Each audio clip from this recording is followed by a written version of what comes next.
Yeah. What up, everybody? What's up? It's your boy, AP, in the house. You know what I'm saying? A to the P. A to the P with a D, the top D. Hello, David. How are you doing?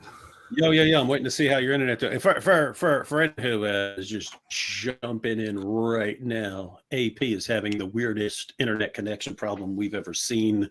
Something that can only be described as the curse of Allah. Yeah. I think you're already glitching here, lagging. Am I? Hello, everybody. Yeah, I think a little bit. So what apparently happened is we were supposed to start half an hour ago. I'm always connected with a cable to my router, to my gateway.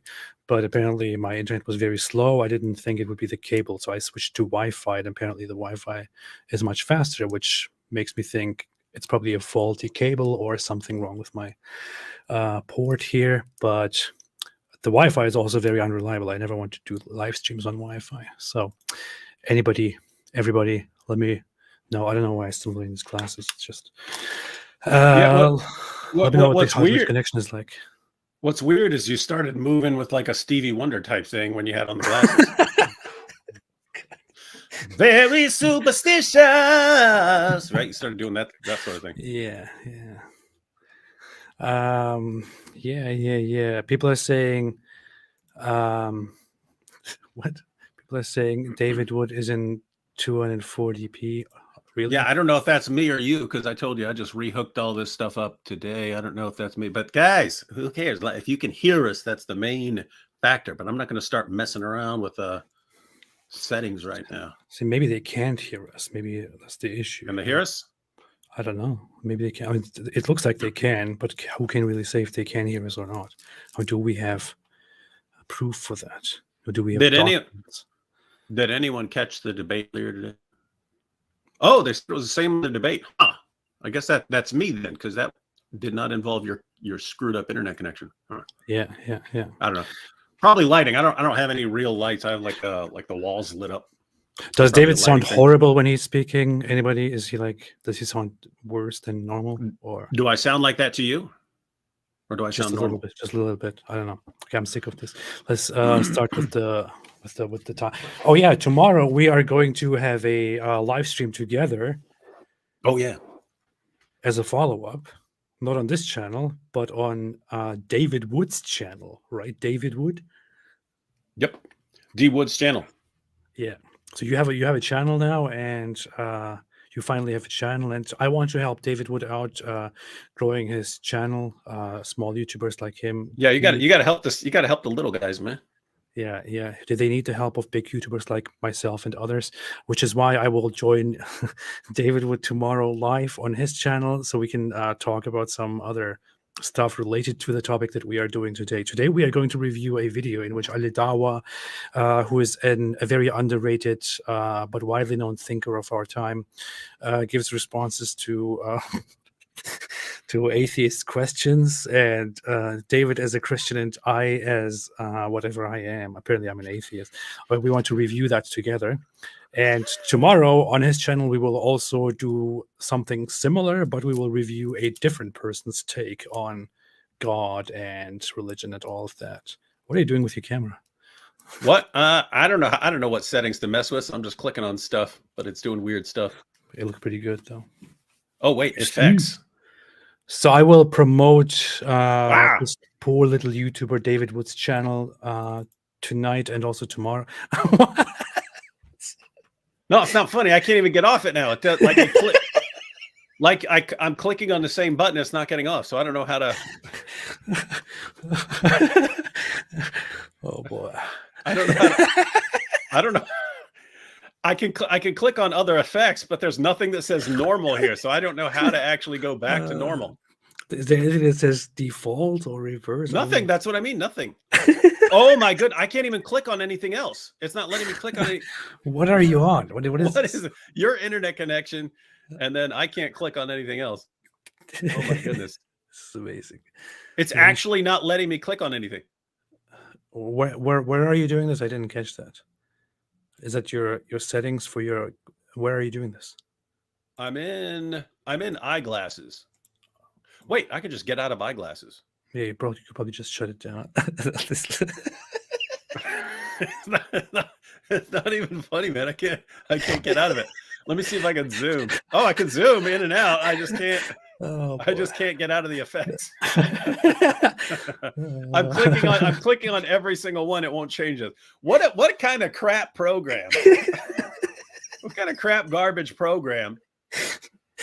This looks unexpectedly funny. Okay. All right. I don't know what's going to happen when I close out.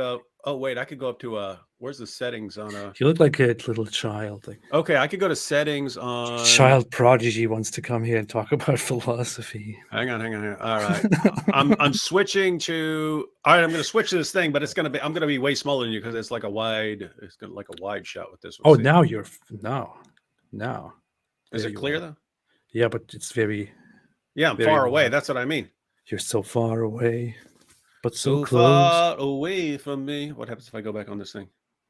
Oh, now it's stuck in there again. So close, but so far away. Are you kidding me? There's actually, once I've clicked this, there is no way out of it. Yeah. What a disaster, man. What a disaster of a show this is. What a horrible show. I think we should just cancel this. Pretend it never happened. We need to burn this show to the ground. Hang on. Let me try my garbage camera that's actually on the computer. That's weird stuff. Let's see. Oh, that's not going to work. That's way too dark.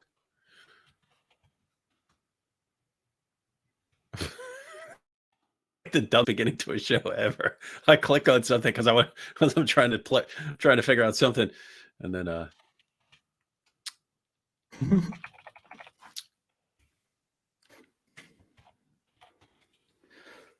yeah. All right. This has been an amazing show so far, man. This is the cream of the crop right here, guys. You get nothing but the best when you're dealing with D Wood and Apostate Prophet. Nothing but a D thing. Nothing but the finest. Ain't nothing but a D thing, baby. Nothing but the dumbest. Dumbest, yeah. Oh yeah, we have a link to tomorrow's stream in which you used this terrible photos of both of us. But yeah, I used what I got from like 5 years ago or whenever we started. Yeah, that's good, bro. That's good, bro. Okay, man. Oh, yo, yeah. So today we're going to be looking at, in theory, if anything works, we're going to be looking at Ali Dawah answering, what is it? The most common questions of the toughest atheism questions in 1 minute. Did those seem like the toughest? No. Yeah, okay. I was just making sure. And then tomorrow, because last week we were talking, we were like, hey, we should watch something by like William Lane Craig or something like that. So we're gonna do that on separate channels. So tomorrow we're gonna watch a video of the Kalam cosmological argument by William Lane Craig, and then we're going to discuss it where, what we agree with, what we disagree with, things like that. We're going to destroy William Lane Craig's Kalam cosmological argument. Oh yeah, I forgot. See, for those of you who are outside the U.S., you don't know that the biggest sporting event in the world is tomorrow, and that's the Super Bowl. So that starts at like 6:30 or something like that. So we're doing it at 5. We're going live at 5. Oh yeah. Tomorrow is the Super Bowl, which is the biggest thing in America and the most irrelevant thing in the rest of the world. So because of that, we will have a different time. Yeah. The Super Bowl would grab World Cup and just like slap it like a redheaded child. All right, mate. Let's do it then, innit? Let's look at this video then, innit, mate? Yes. Okay. I'm guessing that with that other Zoom thing I was using, I'm guessing, because I haven't used this computer in so long, I'm guessing it just needs to be updated or something like that. So we should have that fixed later on. Yeah, all right, mate. Let's do this then, innit? It's good that British people are not offended by. British people don't sound like Ali Dawah. Okay. All right. I have a headache. That's why I came with glasses here. So, yeah. Let's start. Are you ready, David Wood? Are you ready, boy? The question is, are you ready to have all of your toughest questions answered by Ali Dawah in 1 minute? Absolutely. Somebody also recognized here that Ali Dawah has a different style for this video. Specifically, his hair is blue. And we will go into this video now and check out what blue-haired Ali Dawah has in store for us, a Christian and an atheist. Maybe he's trying to reach a Muslim. Maybe he's trying to reach out to a different community or something. He's trying to. Yeah. All right, let's see. God created everything. So who created God? You believe in God. Scientists couldn't figure it out. You never thought of that one. Is that right? If there is infinite time, why not infinite possibilities? So, okay, this video is 12 minutes long, and apparently it's just a bunch of questions that are supposed to be the toughest questions of atheism, and he's supposed to give 1 minute responses to it. I didn't watch the whole video. I found it very dumb at some point. I know that he gives 1 minute responses, and sometimes he just goes very well over it.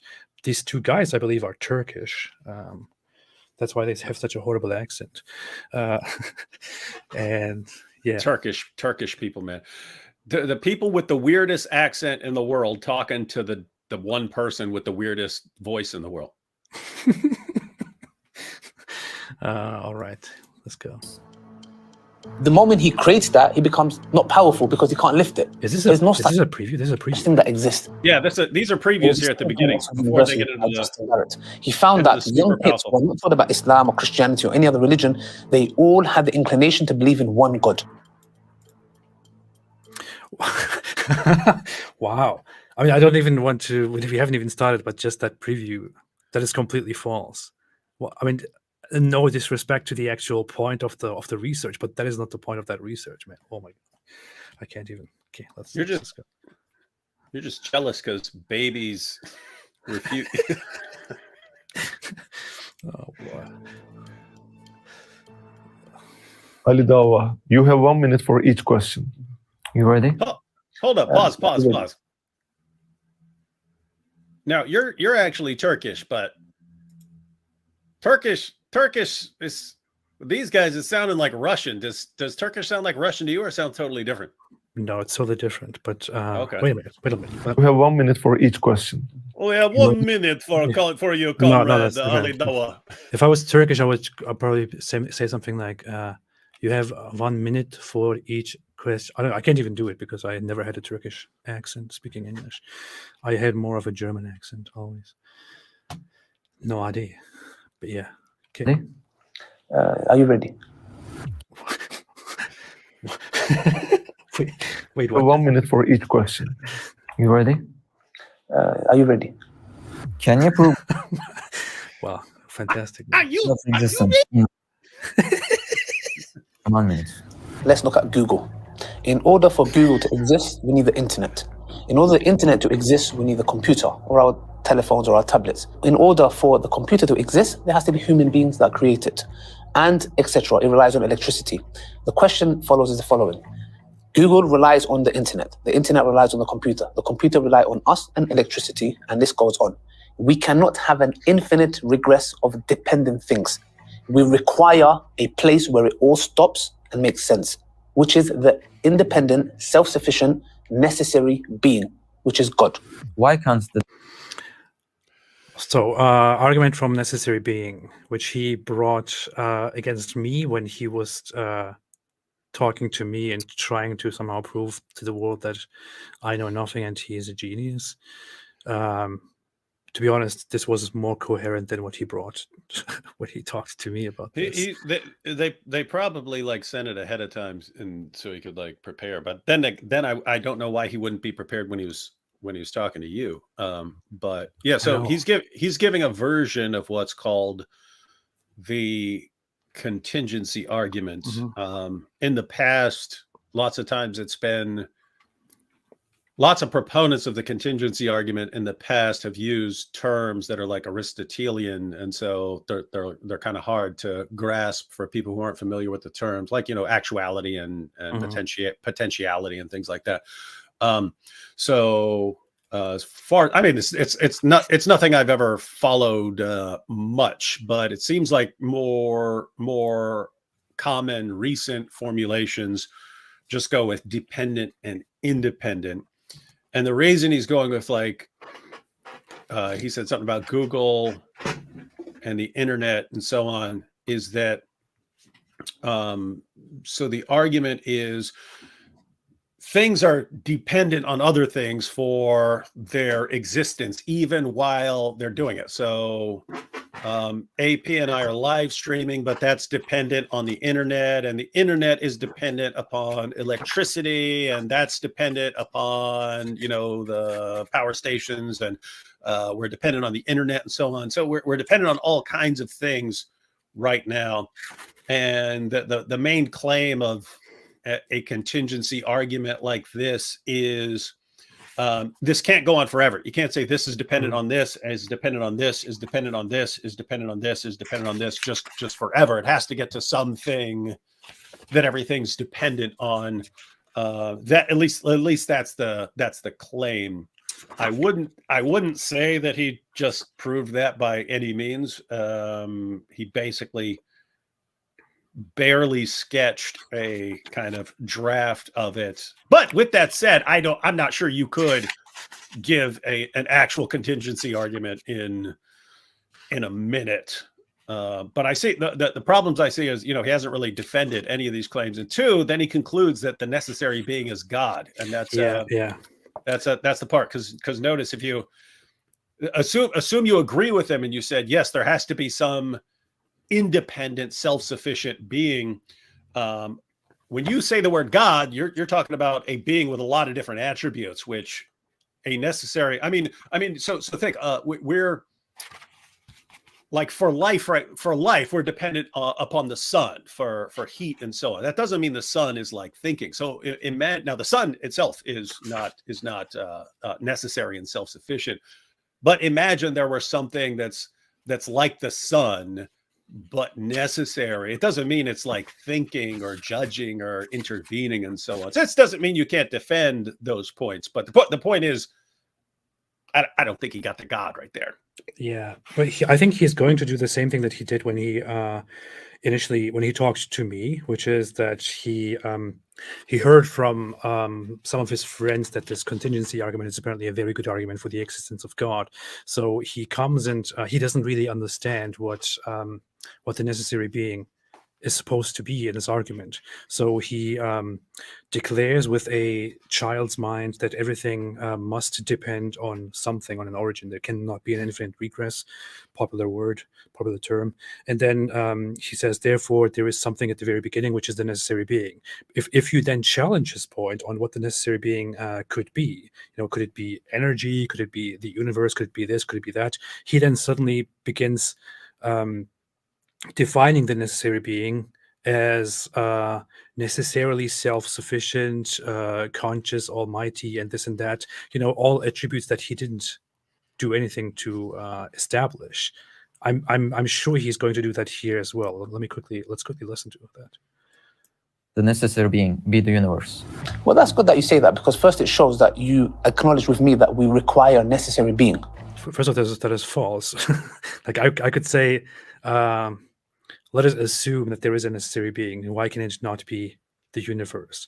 Thereby, I have not acknowledged that a necessary being is required. I'm just asking you a question to deal with your hypothetical here.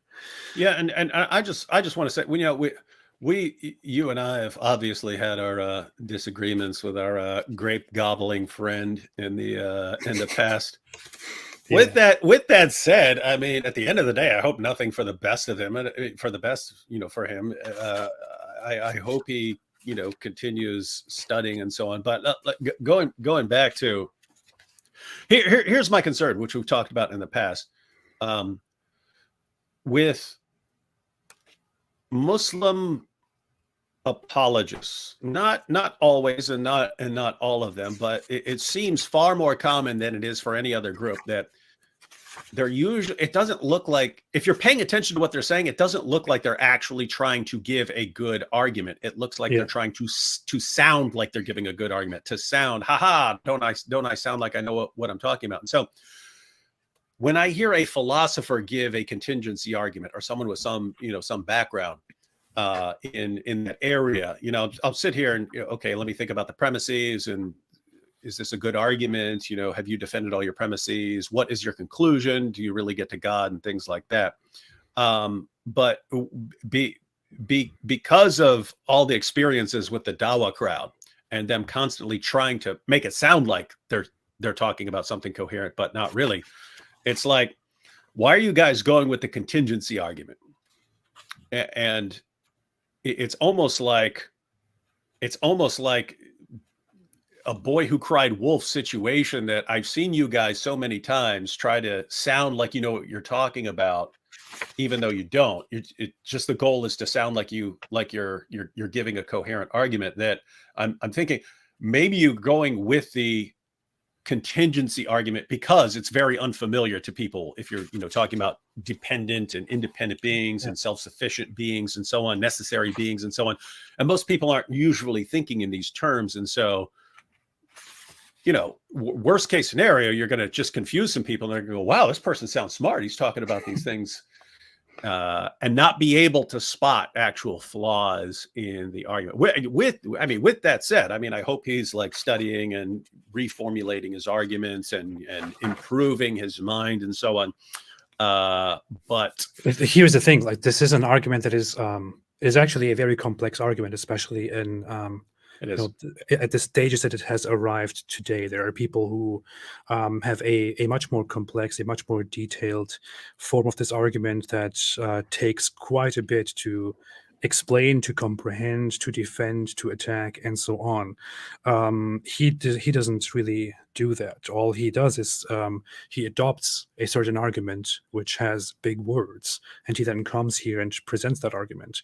When he was in front of me, for example, like, I didn't expect that he would actually discuss the contingency argument with me. I thought, I'm debating Al-Dawah, and when he brought it up, I did some very basic challenges to it, and he was entirely unable to follow up, to justify the premises, to make sense of the argument altogether. Like, when I responded with, for example, if we assume that there must be a necessary being, why can it not be, just energy itself? He then jumped to, well, how can it be energy? Energy is not conscious. And yeah, well, why would it need? He would need to defend the claim that the necessary being is also conscious. Which when have we established that the necessary being is conscious? Yeah, you'd have to give an argument for that. Yeah, you can't just say it. You can't just say it's necessary, therefore it's conscious, right? You could say the law of contradiction is necessary. The statement. A cannot be not A at the same time in the same sense. That seems necessarily true. And you can make an argument that this is a concept, and a concept has to exist in a mind. So the point is, you have to argue all that. You can't just say, oh, necessary, therefore conscious. Yeah. That makes no sense. And I just wanted to point out, because this is something this is why I don't like, if someone's go-to argument is something that the vast majority of people aren't familiar with, I start to wonder if you picked it specifically because you don't believe that people are familiar with it. You know what I mean? Like, if you use some brand new argument that no one's ever heard of, you can get away with a lot because they haven't thought about it. They don't know what the responses are to it. And so you can, what I'm saying here is, like, take an argument like a design argument or something. You say, oh, look, here's a watch. You see a watch and it's got, like, lots of little parts in it. And they've been put together, right? Well, think about you and you're living, even a cell in your body or DNA. It's like way more complicated than this. See, things like that are easy to understand, but people, lots of people are familiar with them. Once you start using concepts that people aren't familiar with, keep in mind, they may actually be better arguments, even though they're more difficult to understand. But you can't just make a bunch of leaps there. Yeah, it's like you're making a mathematical formula and you write a couple numbers down and then you got your conclusion down there. No, it's gotta follow. If you're with that said, he's given a minute, so I'm gonna. Yeah, I mean, we're not being entirely fair here. Maybe I don't know. Let's see. That's good. All you've done is applied this to the universe, and we say that contradicts the necessary being, because the necessary being is independent, self-sufficient, and is necessary. The universe, the necessary being is necessary, is not self-sufficient and dependent. And a being. You can't. The necessary being is necessary and a being necessarily, because I said it's a necessary being. Okay, there are so many holes here as we go along, but I will have to stop it like at every second. But what's crazy is, like, I actually agree with him on the point that the universe is not a necessary self-sufficient thing, and therefore it can't be. If you've concluded that there is a necessary self-sufficient being, I would agree the universe isn't it. But you would have to establish that first, right? Yeah. So yeah. Because the necessary being is independent, self-sufficient, and is necessary. First off, we have not established that the universe that these do not apply to the universe. Maybe he will do that now. The universe is not self-sufficient and dependent. The universe is dependent and the universe is not self-sufficient, which he did not establish yet. Let's see. It's opposite. So you can't have this be that because it contradicts. Wow, destroyed. Okay. Well, did he actually establish any of these points, any of these claims? I mean, as far as we go, he only made claims. He only made a claim that the universe is dependent and that it is not self-sufficient. Okay, if I now ask, why would it be dependent? Why is it not self-sufficient? He would then have to somehow justify those claims, somehow establish those claims, give proper arguments to establish these premises. So far, he hasn't done it, but it appears as if he had just proven the existence of God, because it clearly cannot be the universe. I mean, there's a big problem here. Yeah, and I mean, even if you want to say that, like that. Even the universe is not the only possibility. You know what I mean? Yeah, if you were going back to what we were saying before, if you're saying you could grant, okay, he's just giving an outline here, but suppose I agree that there's a necessary being. He just says this is God. Now, to be fair, lots of people down through history of, once you've gotten to something that sounds godlike, you just say that is God. Lots of people, philosophers, theologians, and stuff have done that. But just saying necessary, you need a bit more than just saying necessary or self-sufficient or something like that. And then if you tried to identify it, you can't just say, well, it's not the universe. Yeah, I mean, I've heard people argue with this argument. Muslims, Christians. I read a little bit of what's his name, Rasmussen, and is that his name? I don't know if I'm confusing names here, but. I mean, what he gave us right here, right now, is just nothing close to what the argument should actually sound like. He hasn't established anything, hasn't proven anything. So if you sit there and just ask him a tough question about the existence of God, whether he can prove the existence of God, and he comes with this, that all he has done is just used some words in your face, some big words in your face, without actually proving anything, without actually responding to the question. So he has not responded to anything here. He hasn't established anything. He hasn't given us anything that should convince the average person. And I bet if I came to William Lane Craig with this challenge, he could probably, fit a whole point that sounds quite convincing into 1 minute. And that's that's actually closer to what I didn't say clearly enough earlier. You hear me? Check. Hey, you froze. Uh-oh. You hear me? Lag. Check. Now you I hear hear me? you. Yes. Okay. Yes. I think I just died. I'm back. Okay. But this goes basically saying what I was saying earlier and what you just said, that it seems like the target audience for guys like Ali Dawah isn't someone who disagrees with them. It's more like they're Muslim followers who are not familiar with this stuff, and hence the goal is to sound like you're giving good arguments, even though someone who did not agree with you would never be persuaded by that. I'm not saying you couldn't, but you'd have to really flesh out. And by the way, what I just said about, even if you agreed that he had a case for a necessary being, you have to go on to show that is God. Keep in mind that is true for other arguments as well. Like I just mentioned a simple design argument. You could agree with everything I said and say, wow, yeah, this, I would agree that the watch is designed, and therefore I'm going to conclude that life is designed, or the universe is designed, or something like that. Notice even if you agree with the argument, you've established something intelligent and powerful. That's still, it's God-ish or something like that. But if you're defending an actual God of monotheism, there's more packed into it than an attribute or two attributes or something like that. Yeah. Right. Let's continue then. Can God create a rock that he can't lift? I mean, this is an invalid question. When people First of all, I don't understand why this is considered a tough atheism question. I would never ask this question as an actual serious. This is a question that would come to your mind if you have just stopped believing and you're just looking at I don't know, confronting different forms of engaging with the whole idea that God is almighty and all of that. But this is an invalid question. It's like I can't even think of an example. Change the topic from the toughest atheism questions. That's something like, a novice atheist in the 80s. In the 80s might have said, as like, it's really confusing me. Could God make a rock so big he couldn't lift it? Huh?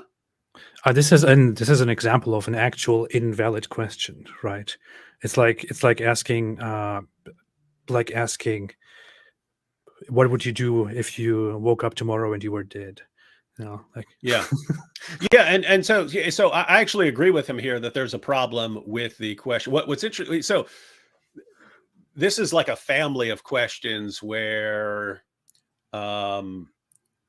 the issue is whether being omnipotent means you can do things that involve contradictions.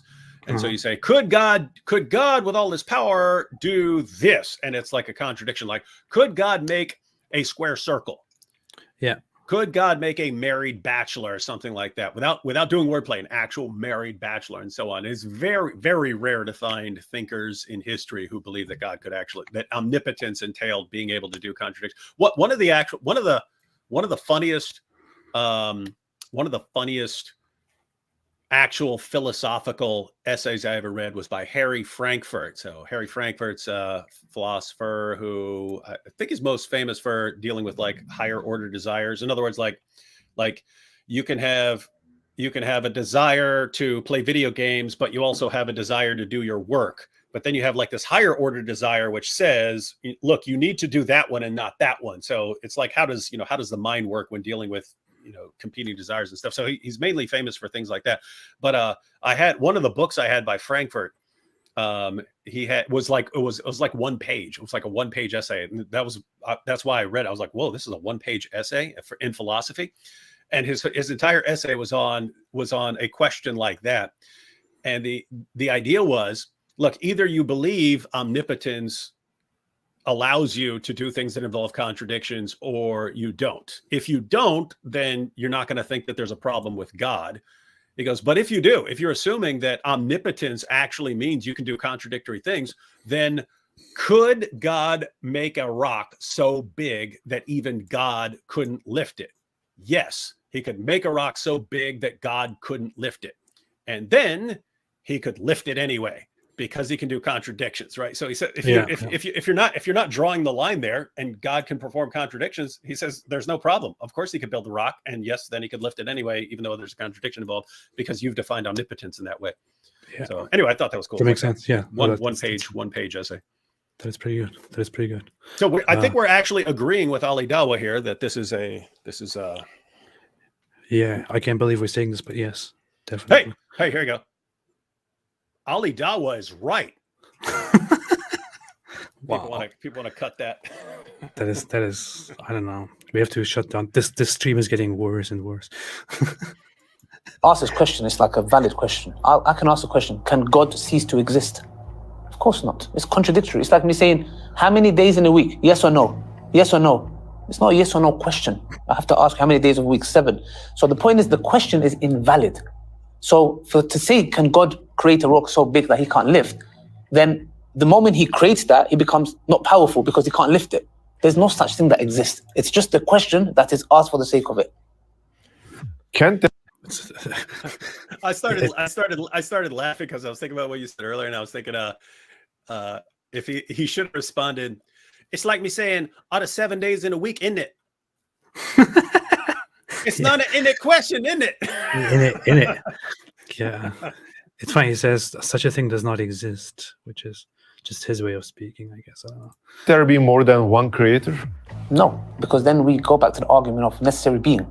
If there was more than one creator, then the question is, how could you have one necessary being which is self-sufficient, independent? If there is another creator, I don't think anybody who defends, who goes from the necessary being argument, relies on the necessary being itself to argue that it is therefore impossible for multiple gods to exist, or for two gods or more to exist.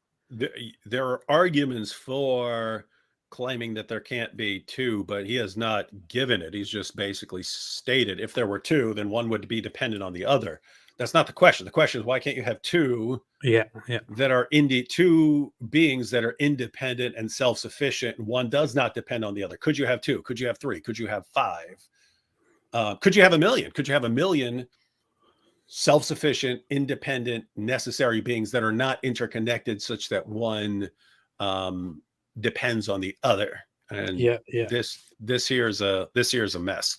For example, one thing I think about often is instead of thinking of equal gods, instead of thinking about 2 gods or 3 gods, think about a chain of gods. Like a major god who has gods under him, who has gods under him, demigods, and the god that created the universe is has gods that are superior to that god. How exactly can you refute that with the necessary being argument? It doesn't work. You would have to go to lengths to explain why that would contradict the entire idea of a necessary being. But I don't think you really can, right? So it doesn't make sense that he says this is contradictory with the nature of God as a necessary being. Yeah, I mean, even if you said like 2 co-equal, independent beings, why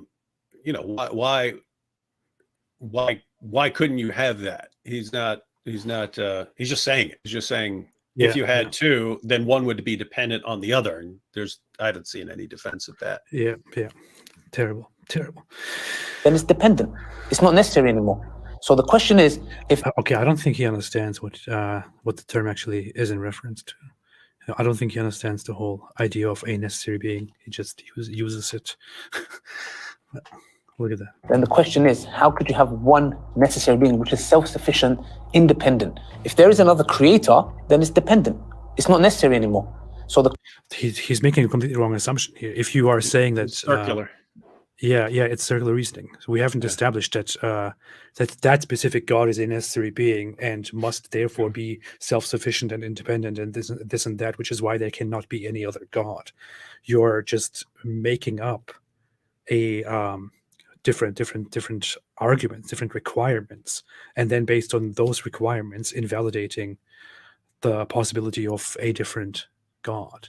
You haven't established that specific God is a necessary being and therefore also must be independent and self-sufficient, and there must be nothing else besides it. Yeah, you could give some, probabilistics. I'm not even sure how, but like in Hume's dialogues, Hume says that basically that the evidence leans in the direct. This is at the end after he's gone through design and argument from evil and stuff. But he says that the evidence would lean in the direction of one creator, just because it's not like you find different laws of nature in different places, and therefore you could think different creators. It looks like one whatever made everything, but it's not like haha, it's necessarily true that that there could only be one. But I mean, he's not even given that. He's not even given like a probabilistic thing. He's asked, I think the question was, why can't there be two? Because notice that's the next step. You say, why do you believe God exists? Because a necessary being. And one question would be, why do you think that's God? Didn't address that. Another would be, why couldn't the universe or something else be the necessary being? And then the follow-up to that would be, why couldn't there be multiple necessary beings? And he responded, well, if you had two creators, then one would be dependent on the other. But that's circular, right? You're assuming that there can only be one, and the question was, why can't you have two? So he's saying you can't have two, because if you had one and the other one is dependent on it, then it wouldn't be two. Then it would be two necessary beings. One would be dependent. Yeah, we get it. I actually, to be very fair, I have actually watched a live stream a while ago as I was, I don't know, doing something else. As I was working, I was listening to a live stream that was like hours long, in which different Muslim debaters were responding to the whole question. Okay, but what if there are multiple gods? And they were going into it.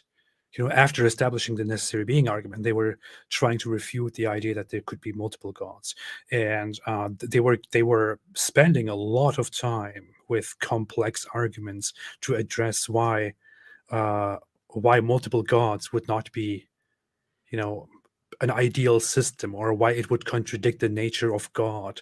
But they weren't relying on the necessary being itself. But it seems that this is what he is doing, and he has dumbed down the whole thing so much it is almost disrespectful, I would say. Yeah, and what you just said is the point. I mean, you will have philosophers arguing about the a contingency argument or something like that. How that would actually go in a philosophical context is someone would put together a formulation of the argument such that he believes he can defend every premise against other philosophers trying to draw attention to any weakness in the argument, and you would present it and other people would criticize it. And what would you do then? You'd go back and try to reformulate it in light of criticism to make it immune to the criticisms and so on. And again, to be fair, Ali Dawah was not, I don't know what he is, but he's not, he's not an academic or something. So we're not trying to pick up, because anyone should be able to make arguments for their positions and so on. It's just, why are you going with something that you obviously don't understand very well? You know what I mean? Pick some, there are other things that you could understand better, that your audience could understand better, and that they could actually know if they agree with your argument or not. And we know he's very arrogant about this, right? I mean, when he had a discussion with me about God and he completely butchered the contingency argument, it was Capturing Christianity who actually made a response to Ali Dawah and said, hey, I agree with your conclusion, but it was a very, you have presented it in a very problematic and incomplete way. So I have a few questions, and here's how you can make it better. And Al-Dawah's response to that was basically, how dare you, Christian, teach me about God and You believe in the this Trinity? belief. Ha You believe ha! in You Trinity. stupid! You can't Go educate yourself. And then and by the way, that's interesting because Cameron actually studies philosophy and philosophers and interacts with it. That's what he does on his channel is constantly interacting with philosophy. And I've been through the halls of philosophy as undergraduate and graduate, and it's just a completely different vibe. As I pointed out, a philosopher presents this argument is inviting criticism. I mean, Descartes, when he put out his Meditations on First Philosophy, he sent it out to other philosophers, inviting them to blast him. And he said, I will include your attacks on my argument when I publish this. So he actually publishes it with other people's critiques of his argument. And so that's what you get. It's, hey, I'm submitting my argument for critical analysis and scrutiny. Why? Because I want, if there's a flaw in my argument, I want you guys to find the flaw so that I can see if I can modify my argument so that it doesn't have that flaw. But if there's a flaw, I want to know it. And yet you get the Dawah guys and it's here, let me give you an argument. And it's totally screwed up and there are all kinds of problems with it. And I clearly don't know much of what I've talked about, much of what I'm talking about, except for memorizing a couple lines that I heard from someone else. And if you point out the flaw, and keep in mind, Cameron wasn't even like attacking him. He's just saying, hey, here's a better version of the argument. Learn this. And it's how dare you? How dare you respond to me? Just totally different vibe. But notice, like one goal for certain people is truth. I want to get to a good argument.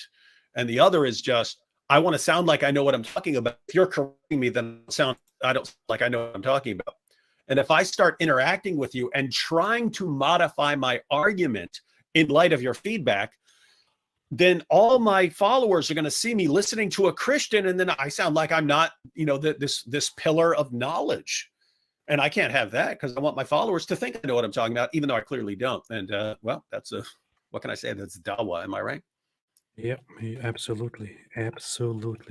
I had this idea, by the way, before the stream to turn this live stream into a fundraiser, so that every super chat made goes to a fundraiser for the earthquake that happened just in Turkey and also affected Syria, for which the death toll, I believe, rose to over 25,000 people. Yeah, the latest news is Turkey, Syria earthquake death toll passes 28,000. And Gosh. that's pretty messed up. I would just like to add that quickly. I would just like to change the settings of this live stream here and turn it into a fundraiser, if I can still do that, so that people can actually donate to that. I would just join somebody else's fundraiser. Somebody made a fundraiser with $1,000 goal, but you can just donate as much as possible. And I believe the super chats go to that. How's that working? I saw someone made a GoFundMe to go to Syria, and then there were some rules against sending money to Syria or something, so it got shut down. Yeah, there are a bunch of cool regulations for Syria. Yeah, so is it different between Turkey and Syria, and it's okay for Turkey but not in Syria or something like that? That's what. Yeah, I've seen several for Turkey. I've seen several for Turkey, and then the one for Syria got shut down. So I don't know if that's just that particular country. I believe it's not possible to. I'm not entirely sure, but I think because of political things, what's the word? I can't. My mind is currently blank. I can't think of a very basic word. I mean, because of sanctions applied to Syria, I believe it's not possible to have direct donations through various channels. Doesn't that suck? I mean, they're still pulling people out of the rubble and stuff like that. And you can't even help them if you want to. That's wild stuff. I believe what is happening is that there are some organizations. I just read earlier today that the United Nations and other organizations are going into Syria to help the affected, and also channeling funds to help the victims of the of the earthquake. But I think the aim here is to prevent money from being handed over to the regime in Syria. That is always tough. Like that was a problem in like African places. You would have areas where like people are starving and people would want to send a bunch of supplies, but as soon as you bring the supplies in, the warlords take them and then they use them to become more powerful over the people and to give it to people they support rather than people who support them rather than to the actual starving people. And so it is stucky situations. Yeah. So I just added a fundraiser here, which is a link to a credible fund that established an international charity. It's a very credible, reliable one that you can research online if you have your doubts. Turkish philanthropy funds, which organized a campaign to help the people in Turkey affected by the earthquake. So if you want to choose to donate, you can just click the hard donate button in the chat section and donate directly to that. And I believe you can make super chats and donate to that. I'm not entirely sure how this works, but yes. So that's. Oh man, I didn't even ask you, but I'm assuming because you haven't said anything. I'm assuming they're like completely different region from your family background, right? Like totally. Yeah, I know different there. areas. Yeah. Okay. My family is That's like good. rather in the northwest, Okay. and this happened in the southeastern part, but it was like felt almost all over Turkey, so it's pretty messed up. Anyway, with that, Truth Serum says, "How tall is David Wood?" The deep philosophical questions. So it's weird. I used to be a little over 6'3", and now I'm like a little over 6'2". So apparently, I just shrank in my old age, and I'm wondering if I'm. Someone put I'm 6'6". I'm not 6'6". No, but I start wondering, am I going to end up like under 6 feet when if I survive and jihadis don't get me? I don't know. Probably. David is a giant, though. When I first met him, I was like, what is this, man? Like I'm standing next to this giant person, and I just look like a normal human. Anyway, let's continue here. The question is, someone put shorter than Hijab. Yeah, Hijab's that dude's a monster. Oh, sorry, Yeah. Sorry to interrupt. They would fight each other for power. Yeah. So go back. That was awesome. He's saying if they're two, then they'd have to fight each other. Yeah. More than one creator, then the question is, how could you have one necessary being which is self-sufficient, independent? If there is another creator, then it's dependent. It's not necessary anymore. So the question is, if there was two creators, firstly, Allah says in the Quran, they would fight each other for power. Yeah. So that shows two powers fighting each other are dependent because they require more power to kill the other one. So that's why we believe there has to be. First off, that point has nothing to do with the necessary being and the dependency. I want to point that out very quickly. Second, that is the stupidest thing I've ever heard anyone say in my entire life. Yeah, I read that in the Quran myself, and the entire time I just thought, why? Why is that what would necessarily happen? Well, why is that the argument? Is the Quran implying that if there were multiple gods, they would all be hungry for power and would be fighting each other, and there would be chaos in the universe? And why is that what the Quran wants us to believe about a god, about a deity? Because Allah is like that? Yeah, and notice, so follow the reasoning here. Note again, the question was, why couldn't there be two necessary beings? And he's saying, because if there were two, according to the Quran, they would have to fight. But if they were fighting, it would mean they're both seeking more power, and therefore that they're both dependent, not necessary. And that is, my goodness. These things have nothing to do with each other, and you just completely. Yeah, guys. I mean,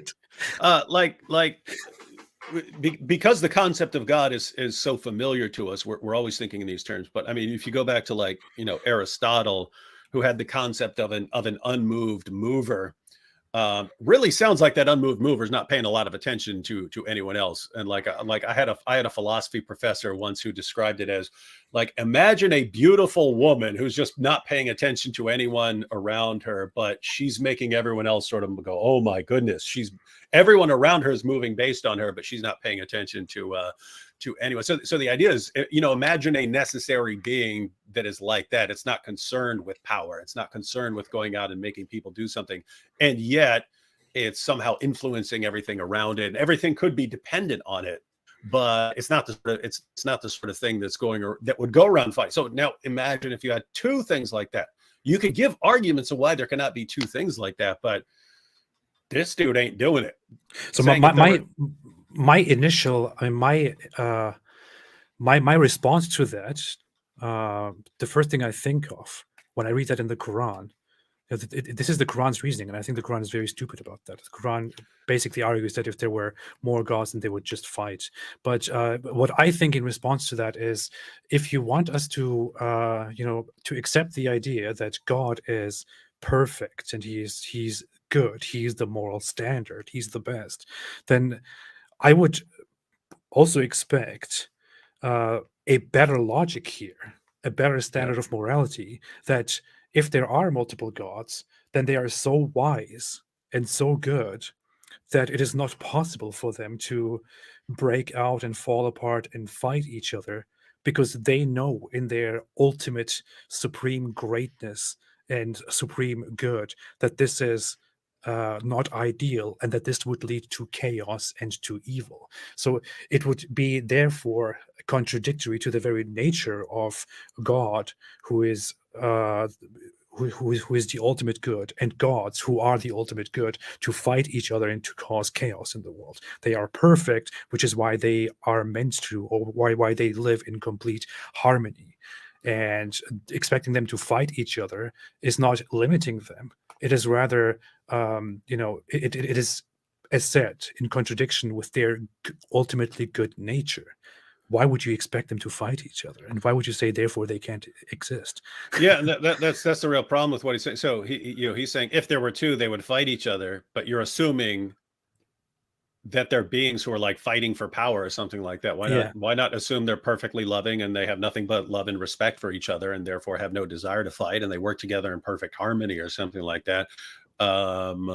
This is guys, keep in mind, guys, I agree that there is a necessary being. I agree. I would be thrilled. I would be thrilled to see a Muslim apologist give an airtight argument for the existence of God. It's just, what concerns me is that I don't know what Dawah is just this chest thumping and pretending and sounding like you know what you're talking about. And I guarantee you, I guarantee if you go through the comments of this video, it's going to be, oh, alhamdulillah, this is so brilliant. Oh my goodness, he has smashed and destroyed all. How can atheists survive this brilliant stuff? I confirm that's how it is. Even though I am Muslim, this video made my faith stronger. The way Ali Dawah educated himself within years with the confidence he's built is amazing, mashallah. The way he explained this made my iman strong. Oh my gosh, okay. Welcome to Dawah. To be one necessary being that is self-sufficient, independent, and necessary. God created everything. So who created God? Well, the question is invalid, once again. Oh, this is like that other one, like 80s, like 80s. It was like 80s, like when like I was an atheist in high school, and there were only a few people that were like actual atheists. But it sounds like back then, like where atheism is getting started, and people are like coming up with their own ideas, and they're kids, and they're coming up with their own ideas about why, like objections and so on. But yeah, well, if God designed this, then who designed God? Well, if God created this, then who created God, and so on. But so anyway, I'm most likely going to agree with him that this is not a great question. So yeah. I mean, I would say as an objection, just for food for thought, when I talk with somebody who believes in God, because everything has an originator, a creator, a mover. I would play with the thought of some creator of a universe also himself having an originator or having a creator. But this is not something. But this is not a very strong and tough gotcha question that is very hard to answer. It's just a question. It's just a thought. It's not really an argument, you know. Yeah, the objections that are like this, what they're good for is they're good for correcting sloppy versions of arguments, right? Yeah. Like if you were to give a cosmological argument and you were to say everything has a cause, therefore the universe has to cause, and that the universe has to have a cause, and that cause is God. Well, if you started off saying everything has a cause, then it would be, okay, well, if everything has a cause, then what's the cause of God, or something like that. You'd be pointing out, hey, you need to fix your argument. Or if you say everything that's complex has a designer, well, you know, God's complex, so why wouldn't God need a designer? And the response there is to clarify what you're talking about. When I say complex in like biology, I mean there's a bunch of complex parts working together to do something very sophisticated. That's not what you're talking about. You're talking about God. You're not talking about there's a bunch of parts that look like they were put together for a purpose or something like that. And so again, questions like this are really for the purpose of taking simplistic arguments for theism and pointing out a problem so that you have to make your argument better. But yeah, there's no way I would consider this among the toughest atheism questions. The toughest question, which nobody can answer, but Ali Dawah comes to the rescue. Who created God then? Can you tell us? That's the wrong accent, man. It's an invalid question. By the way, I added a grape here to the screen just to grapes. To make this complete. Yeah. It's supposed to be like him munching on them. Yeah, but that's too hard to do right here. Okay. So I hope people can be happy with what we have. All right. Just because somebody asks this question doesn't mean it's a valid question. Because what we say is we see cause and effect within our universe. It requires a designer. To come and say who created that designer is you haven't understood who the designer is. It goes back to the issue of the necessary being. What's the attribute? I mean, it is just so there is more to this than just him applying circular logic. It's just he again completely relies on ideas that he didn't establish at all, and also treating this as if this were like an attempt to destroy the idea of God, which I don't know if anyone actually asks it with that intention, but that's not what it should be. You know? I'm sorry, I'm distracted now because when you're doing the grapes, and I was thinking, how could you have him eating the grapes? But then I remembered this. Way back in the day, they used to have those Hitler parodies, right? Like they take clips from Untergang, right? Untergang. Yeah. So they take clips from Untergang, and then people would dub it. But there was another one that I remember. It was totally pointless. It was called Hitler Likes Cheetos, right? And they just took a little clip where he went like this, and they put it on a loop so that he's going like this. And then they had a Cheeto flying in his mouth. And anyway, then I was thinking, hey, you could do that with Ali Dawah when he does something, and then make it look like he's chewing, and then just have grapes going into his mouth. This is an important philosophical point. This is how the Dizzle's mind works. That's why it's so powerful. Thinking of Hitler and Cheetos and Ali Dawah and grapes and that's fantastic, man. And the toughest atheism questions. I'm just meanwhile doing something even more philosophically important and looking for wallpapers of grapes in the background. But by the way, notice how this. I have no problem with more. This is more like street level Islamic apologetics or something like that.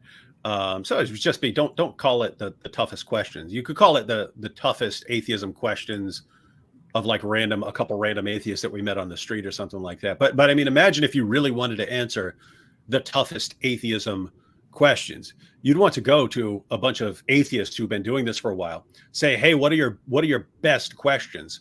And then you'd want to scratch off all the weak ones, right? You'd want to scratch off like 95% of just keep the best of the best. And there's nothing that we've looked at so far that would be among the best of the best questions, I don't think.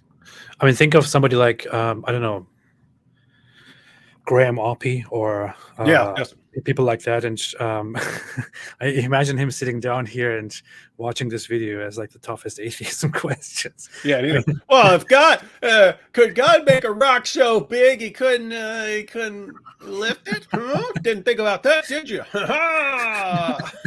You see, atheism is true. Graham Oppie in the house. Yeah. I mean, that would be the appropriate thing to do. To like go to Graham Oppie or just listen to his stuff and then engage with that. And here's the real shame in all of this is, like, at the end of the day, a lot of these issues and arguments are just like difficult, and they take time, and they take time to really think your way through and to think through problems and to reformulate them and so on. But whatever Dawah touches just turns to sounding like you know what you're talking about. That's it. It always does. Yeah, that was very insulting to Dawah, but let's go. It's independent. It is self-sufficient. It is necessary.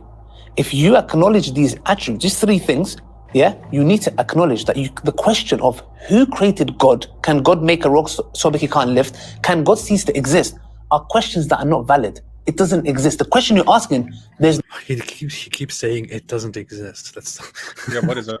The question doesn't exist. The question doesn't exist. It does. I just asked it. Ha ha. You're finished. You're because finished. if the God that created him, then he becomes dependent now. He's not self-sufficient anymore. So what we say is that this creator, as long as this necessary being is independent, is self-sufficient, is necessary, everything stops there. He just keeps repeating the same point that he made at the very beginning of this video, to the first question, over and over again, and keeps saying what we say, and nobody's saying it. I mean, it's just him saying it in a very incomplete way. It's very annoying, to be honest. But let's go. Why Islam when there is many other religions? Well, that's the question I asked myself before I came to Islam. Why Islam? And when I did my research... Stop. First off, he didn't come to Islam. Ali Dawah and others like him have this... They tend to make it look like they are converts to Islam who knew nothing about Islam, or they came from... They went out and did all this research. Then they did all this research and they concluded, wow, Islam among all these religions is the best, therefore I'm going to convert to it. No, that's not the case with him. He grew up in a Muslim Alevi household. Alevis are Muslim-ish people who, most of them, by the way, do believe in the Islamic religion, in the Islamic God Allah, and in Muhammad and all of that. But they are a very extreme offshoot of Shia Islam, and many of them don't really practice religion anymore, and they hold Ali, who is one of the caliphs, in higher regards very often than Muhammad himself. He grew up in that family. He was already within a Muslim culture. He just turned away from that and turned toward Islam in his Islamic environment in the UK.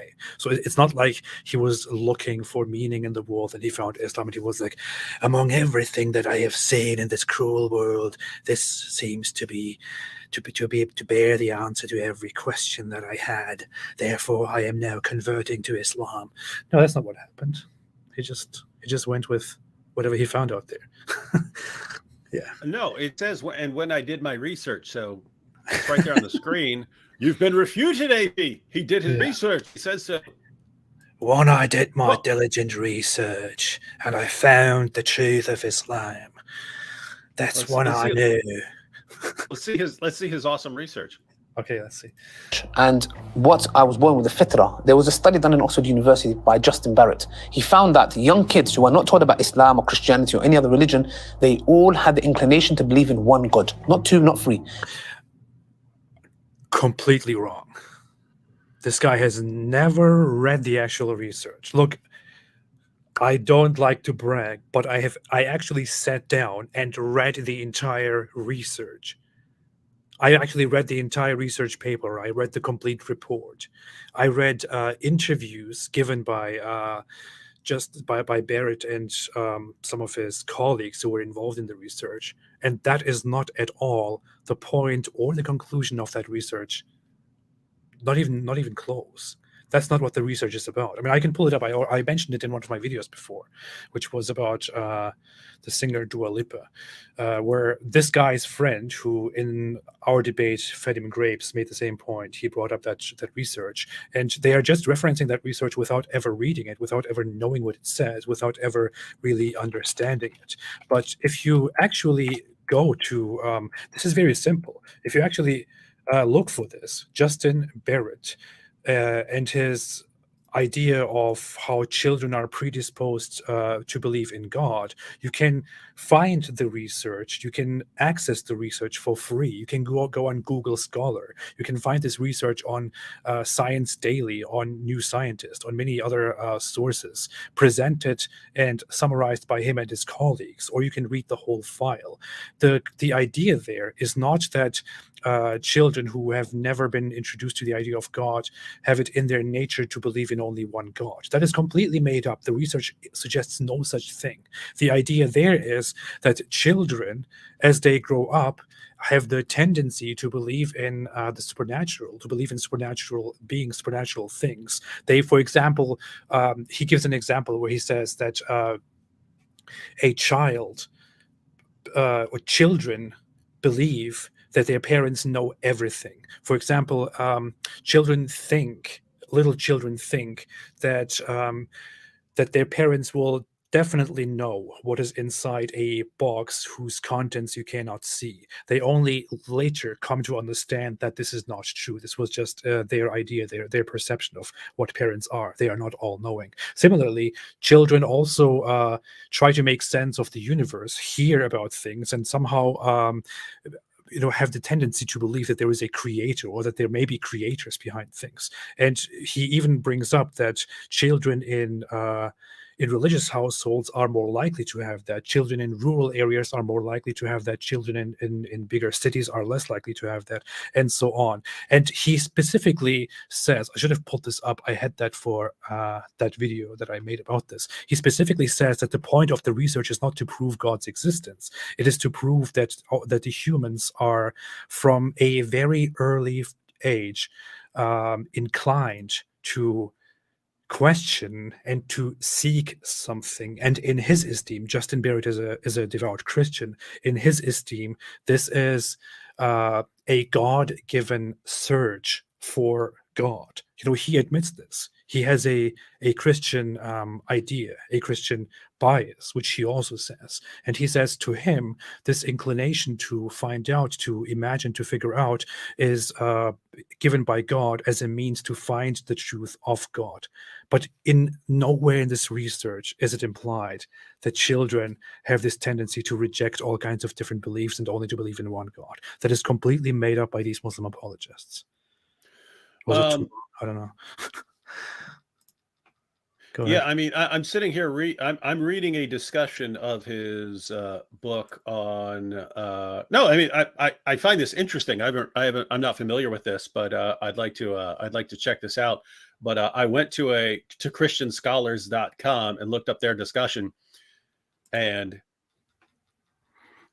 much more skeptical and critical than Ali Dawah's here. They're pointing out that he's making interesting points, but they're, well, he hasn't really shown this, he hasn't really shown that.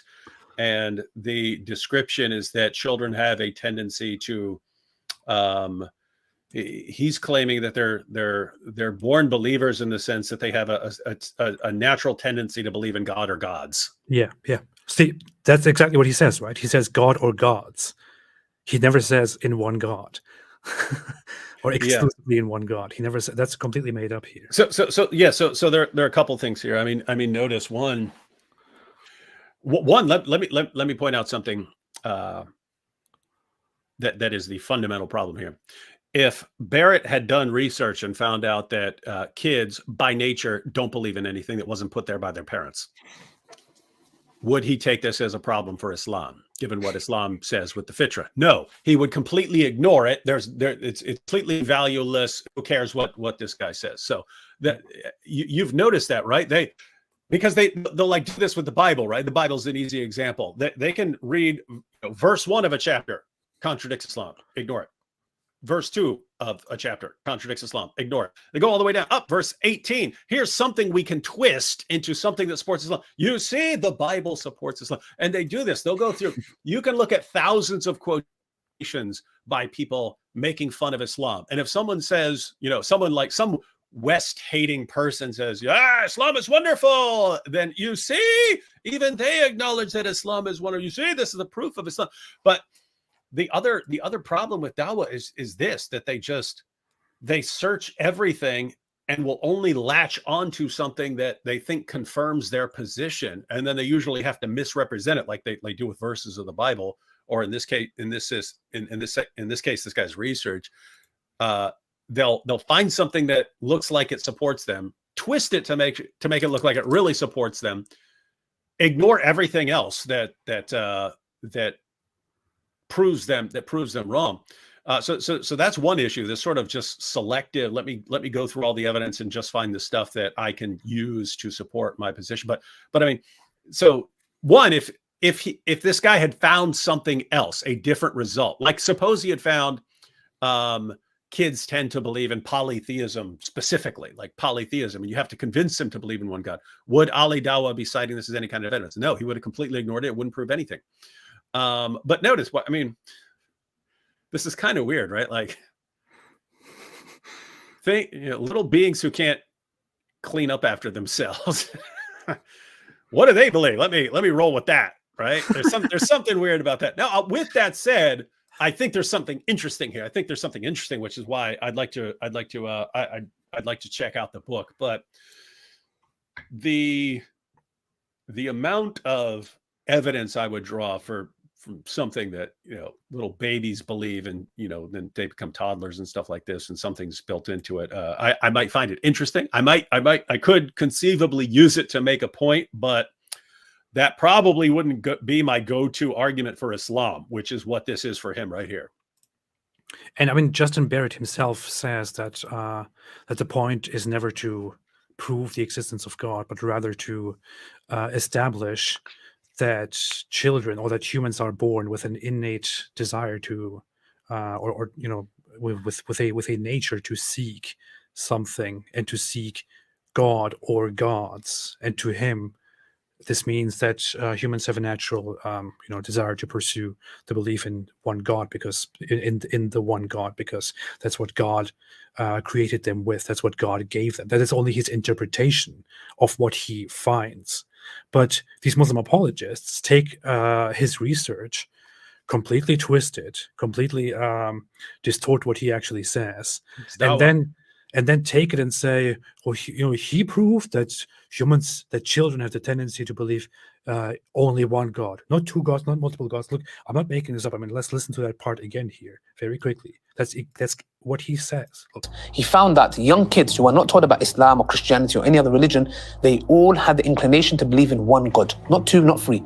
So to me, see, he says here very explicitly, very clearly, that Justin Barrett says in his research from Oxford University that young kids have the tendency to believe in one God, not two or three, one God.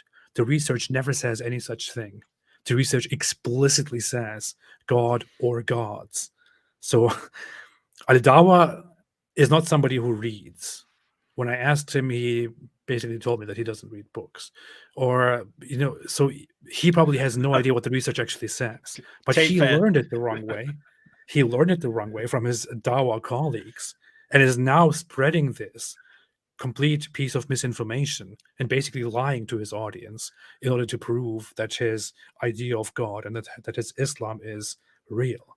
And do you see how problematic books are for losers? But this goes back to what we've been saying over and over again, right? This is for their fans, right? I mean, notice Ali Dawah wasn't reading anything. Guess what?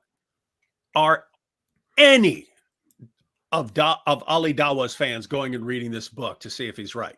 No, they just, Ali Dawah said it, let me go with that. But I mean, how does it never cross your mind to question whether this guy knows what he's talking about? Like how do you, what level of manipulative power do you have to have over people that you can just spout one bit of nonsense after the next? And this is like this is what I talk about with Islam's 99-1 rule. If you say something to 100 people and only one person's going to challenge it, keep doing that. You're going to win. Keep doing that. You win, right? You'll be deceiving a greater and greater mob, and that seems to be the Dawah approach. That's the Zakir Naik approach. That was the D-Dot approach. Make stuff up, spout complete nonsense, lie all you want, as long as you sound good to the audience. The people who will actually go and investigate and research what you're saying and determine if you're right or not are a tiny minority. And if you build up a big enough mob, they'll just shout them down, or, in an Islamic context, do worse to them. But it's just like, I mean, how are people still clinging to this? I mean, look at this. I just did a quick Google research to see what Google brings you when you just search for his name. It's like Ali Dawah mentions a name, he drops a name, he mentions a research. So the easiest, simplest thing that you could do is to go to Google and type Justin Barrett, belief in God. Here you find an interview which comes up on page 1 on Vox, where the reporter actually has a conversation with Justin Barrett. And here is a quote from Justin Barrett himself. Or as he puts it to me over the phone, children have a number of natural dispositions to religious beliefs of various sorts. No, to Islam. He's wrong about his research. Stupid Barrett. I mean, here is Barrett himself, referenced by Ali Dawah, saying that children have natural dispositions to religious beliefs of various sorts. But Ali Dawah comes and mentions Justin Barrett and says he found that children believe in not two or three, no, one God. One, and Muhammad too. Allah. He found that they come out of the womb praising Muhammad. they come out like Allah praying for Muhammad, not to Muhammad. But no, notice what you just pointed out, right? Like you went to a source and they say what he's talking about. Again, I went to a Christian scholars site by a professor at the article written by Professor John Brown University, but that they say at the beginning of the opening paragraph, given minimum, like this is they're describing what his book shows, given minimum cultural and environmental input, children will walk, talk, and believe in a god or gods. So just notice how, I mean, there seems to be one group that can't help but twist everything. Like David, hold on. I just went on Amazon to look for his book, in which he basically presents that research. In a description of that book, which is published in his name, it says that this comes from Consequences of Children's and Desire to Seek. Wait a minute. Barrett demonstrates that beliefs in gods match up well with these automatic assumptions. Wow. I mean, this is in the description of the very book that is published by whoever took the job for this professor. Yeah, man. But I mean, think about his viewers right now, right? His viewers. His viewers were all, he went out and did all this research. You know what? I went out and did my research because, I went to the scholar from Oxford University. He wrote this book after all this research and concluded that everyone was born in monotheism, just like his own teacher. This is what the fitra. Everyone was born as a Muslim. Their parents convert them to something else right this. And everyone's going, oh, this is the proof. How can anyone deny this? I don't know. By doing 30 seconds of research. Yeah, by doing 30 seconds of not mindlessly believing one of the biggest liars I've ever met in my entire life. I mean, you don't even have to read the actual research. You don't even have to read the research. You can just look up simple information that you can Google, and you can within 30 seconds come to the conclusion that he's completely distorting. All you have to look up is the first paragraph of any review by anyone who actually read it, unlike Ali Dawah. And this was his go-to point. This was the go-to slam dunk argument. And I will tell you one thing, and I will tell you and everybody else, and Muslims as well, one thing. Even if we sit here and point out and prove that Dawah and his friends are completely distorting this research, even if we prove it and we show it and we put it on the screen, and if Dawah sees it, they will still not acknowledge this. They will still go on and cite that research as their proof that children are born with an innate belief in Allah. They will not correct themselves. They will not apologize. They will not say, guys, we were wrong. We cannot use this anymore. They will continue doing this because they don't care about truth. Yeah, and I was who was I just talking about this? Was I talking to? Yeah, I was talking to Nuria because she's you know, she's younger, and I was telling her, like, you know, it seems like you can't make progress, but you know, if you look back over 10 or 15 years, you'll see the progress. I was saying, you know, you go back to 2007, 2008. We couldn't find anyone who agreed that Aisha was 9 years old when Muhammad married her. We couldn't find practically anyone who admitted that there's a death penalty for apostasy. Now, tons and tons and tons of Muslims admit it. Back then, you couldn't find one Muslim who would admit that there is any one letters difference between any two Qurans in all of history. You couldn't find anyone. Now you find them all. Now you find lots of them, and so on. So the progress takes place. But like when Ali Dawah gives an argument like this, AP's right in the sense that we're pointing this out right now. One, he'll still use it, and his followers will still eat it up. And you could show them, and they will not care. They'll even still use it after you show them and refute them. The only thing that stops that is like 10 years of ridicule.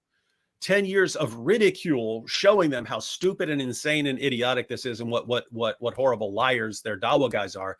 But by that time, they've latched on to new false claims, right? And that's how it is. It's let's make 50 false, completely ridiculous arguments that are based on nothing but deception, but we know that no one knows what we're talking about. No one's researched this, so we can say whatever we want. We can say that the Quran's been perfectly preserved. We can say that the Quran is filled with scientific miracles. We know our target audience has no clue what we're talking about, so we can make up anything we want.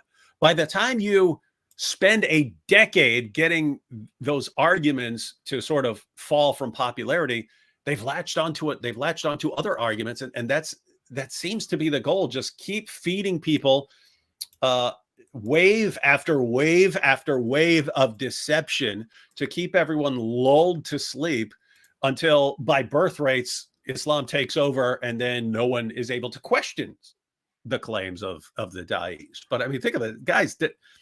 What does the true religion need? This? Does the truth need this sort of method?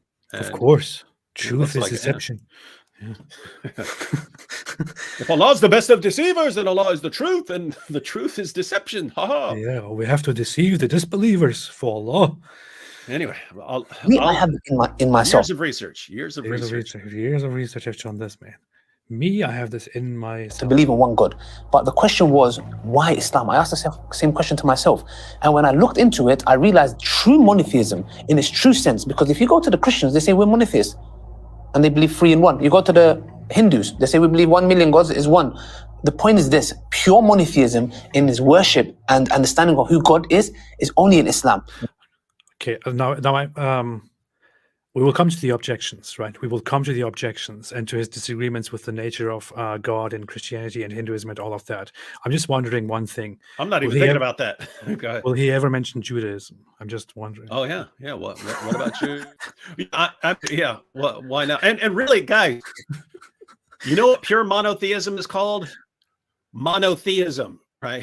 That's what pure monotheism is called. In fact, I have to say, like a lot of people who are classified as deists are actually monotheists in the sense, because deism is described as like a God winds everything up and sets it in motion and then completely ignores everything. If you look at a lot of the deists, they believe in providence and a God you could pray to and things like that. So they're actually like monotheists who dropped a lot of stuff that they didn't believe from the Bible, and they dropped miracles and stuff like that, but they still believe in a God you pray to, and a God who listens to you, and a God who is helping people and so on, a God who grounds rights. And so notice, I mean, if you're just saying one God, guys, Islam is not just pure monotheism. In fact, they have so much pagan nonsense in there, I can't even consider it pure monotheism. But suppose it was like pure monotheism. It's monotheism plus the biggest bunch of silly nonsense about Muhammad the universe has ever seen, right? It's one God and sex with a 9-year-old girl. And, it's like this massive package deal. If you want to say, hey, suppose Barrett's research had shown that little babies naturally believe in one God. Suppose you want to say, whatever little babies believe, that's the religion for me. And they just believe in one God. Well, great. That's called monotheism. Be a monotheist. Right? Where are you getting this? Oh, and Muhammad.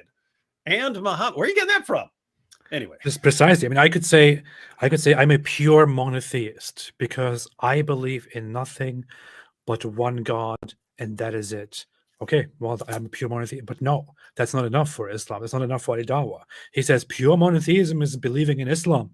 In Islam, where you believe in Allah and in Muhammad and the Quran and all the rules in there, and in accepting this guy as perfect example for all humankind when he rapes and takes sex slaves and marries a child. No, that is pure monotheism. Well, sorry, that just doesn't work, man. And it's weird. It's like I think the number of like just generic monotheist is actually, I think that's actually a lot of people. I think there are a lot of people who, hey, you believe in God? Yeah, I believe in God. You pray? Yeah, I pray sometimes, stuff like that. Will you go to church and believe in God? Not really. So you have tons of people who just believe in God. Where are you getting all this extra stuff about Muhammad from, and about the religion, about you have to go to this cube and well, you know what the research showed is that children like little blocks. They like little blocks with the letters on them, but that's like the Kaaba. You see that it's built into them. It's the feature. They love the Kaaba. They go to the Kaaba. It's like, come on. Oh boy. All right. Not only that, also when it comes to the Quran, this reminds me. They actually Hamza Sten and others gave me this argument for when I challenged them about whether the Kaaba is related to Abrahamic religion or not.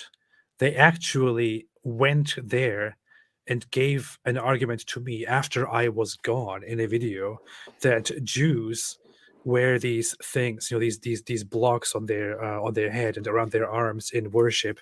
Phylacteries? And that just phylacteries shows of little scripture boxes. Yeah. Yes, and that shows that they have a connection from ancient times to the Kaaba. Wait, weren't these what was this the same group that tried to argue and said, but David ran from Saul, so where else would he have run? Same people. He ran to Arabia. Yeah, we did a live show because we actually pulled it up. We're like, are you serious? Yeah. David's running away from Saul, and we drew it on the mat like he runs all the way down. It's like, oh my goodness. They actually resorted to that. They actually resorted to Jews wearing the little, containers, the little boxes with scripture in them for religious purposes, which over time became boxes, by the way, which were not always boxes.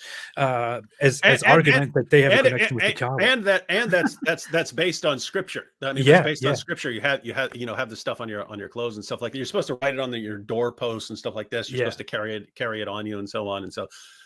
And they're like, this proves that they are related to the Kaaba. Yeah, notice this ties into everything we're saying, that like they'll search a million different things and look for one thing that they can twist and take it as conclusive proof of their position. And it's like, guys, you could defend any position, no matter how absolutely insane, using that method. Take any ideology, any theory, any conspiracy theory you want in history, and using that method where you scan everything that's, all evidence, and you pick out the couple of things that you could twist into agreeing with you, and then you proclaim those things to be conclusive proof. Guys, I mean, that's Dawah. That's what it is. And it's like, as a rule, if the method you use could be used to prove anything true, you probably need a new method. Yeah, I'm just reading here right now again. Originally called tefillin, only over time became a tradition to turn them into boxes and have them as boxes. Otherwise, they were just wrapping scripture around in a container that looks random. But yeah, This is Muslim apologetics, man. What a religion.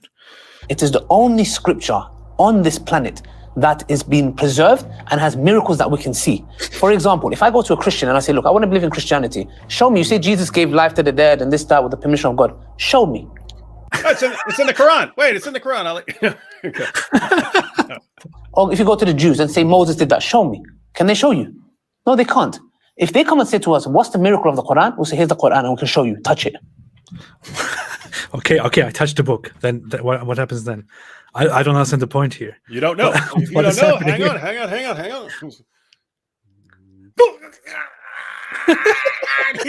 He's right. It's like a charge of electricity. What is this, man? Like, what is this? If you ask a Christian about, Jesus brought people back to life and Moses, split the sea, they cannot show it. Where is it? Show me. But we have the Quran. You can touch it. Here, touch it. I'm touching it right now. Look at it. What was he trying to convey exactly here? I ate it and I didn't get that out of it, so I don't know. What exactly is he trying to convey? I do not understand. By the way, I talked about this a few days ago. I called David on the phone because I thought it was hilarious, and I talked to him about how I used the AI chatbot ChatGPT by OpenAI. I actually asked it to imitate the style of the Quran, and then asked it to write a text about pizza in the style of the Quran. It actually did. And then I asked it to write about computers in the style of the Quran, and it actually did. So, if it's a miracle, the way the Quran is written, then, an AI bot nowadays can imitate it and write something better that is actually true, right? Something that actually refers to computers, for example. So if that is the miracle, if this text here, the way it is written is the miracle, then I'm not sure if we can accept that, man. But notice what he was saying there. He was saying Christians and Jews rely on miracles that were in the past, so they're historical, but you can't touch them now. And so any miracle you believe, but notice he's ruling out the possibility of defending a miracle by evidence. You can touch the Quran.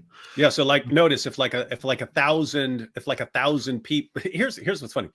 If like 1,000 people came to me and they had all witnessed someone, rising from the dead or, anything, then according to Ali, then you shouldn't believe them. You can't believe them because you're not touching it yourself. But think about this. Any claim he's making, are people really like touching that? No, they're all mindlessly believing what Ali Dawah says. Yeah. Like everything. He's not giving any actual evidence.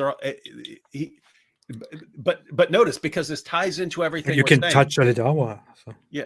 Notice it ties into everything we're saying. He makes it sound like Islam is special, even though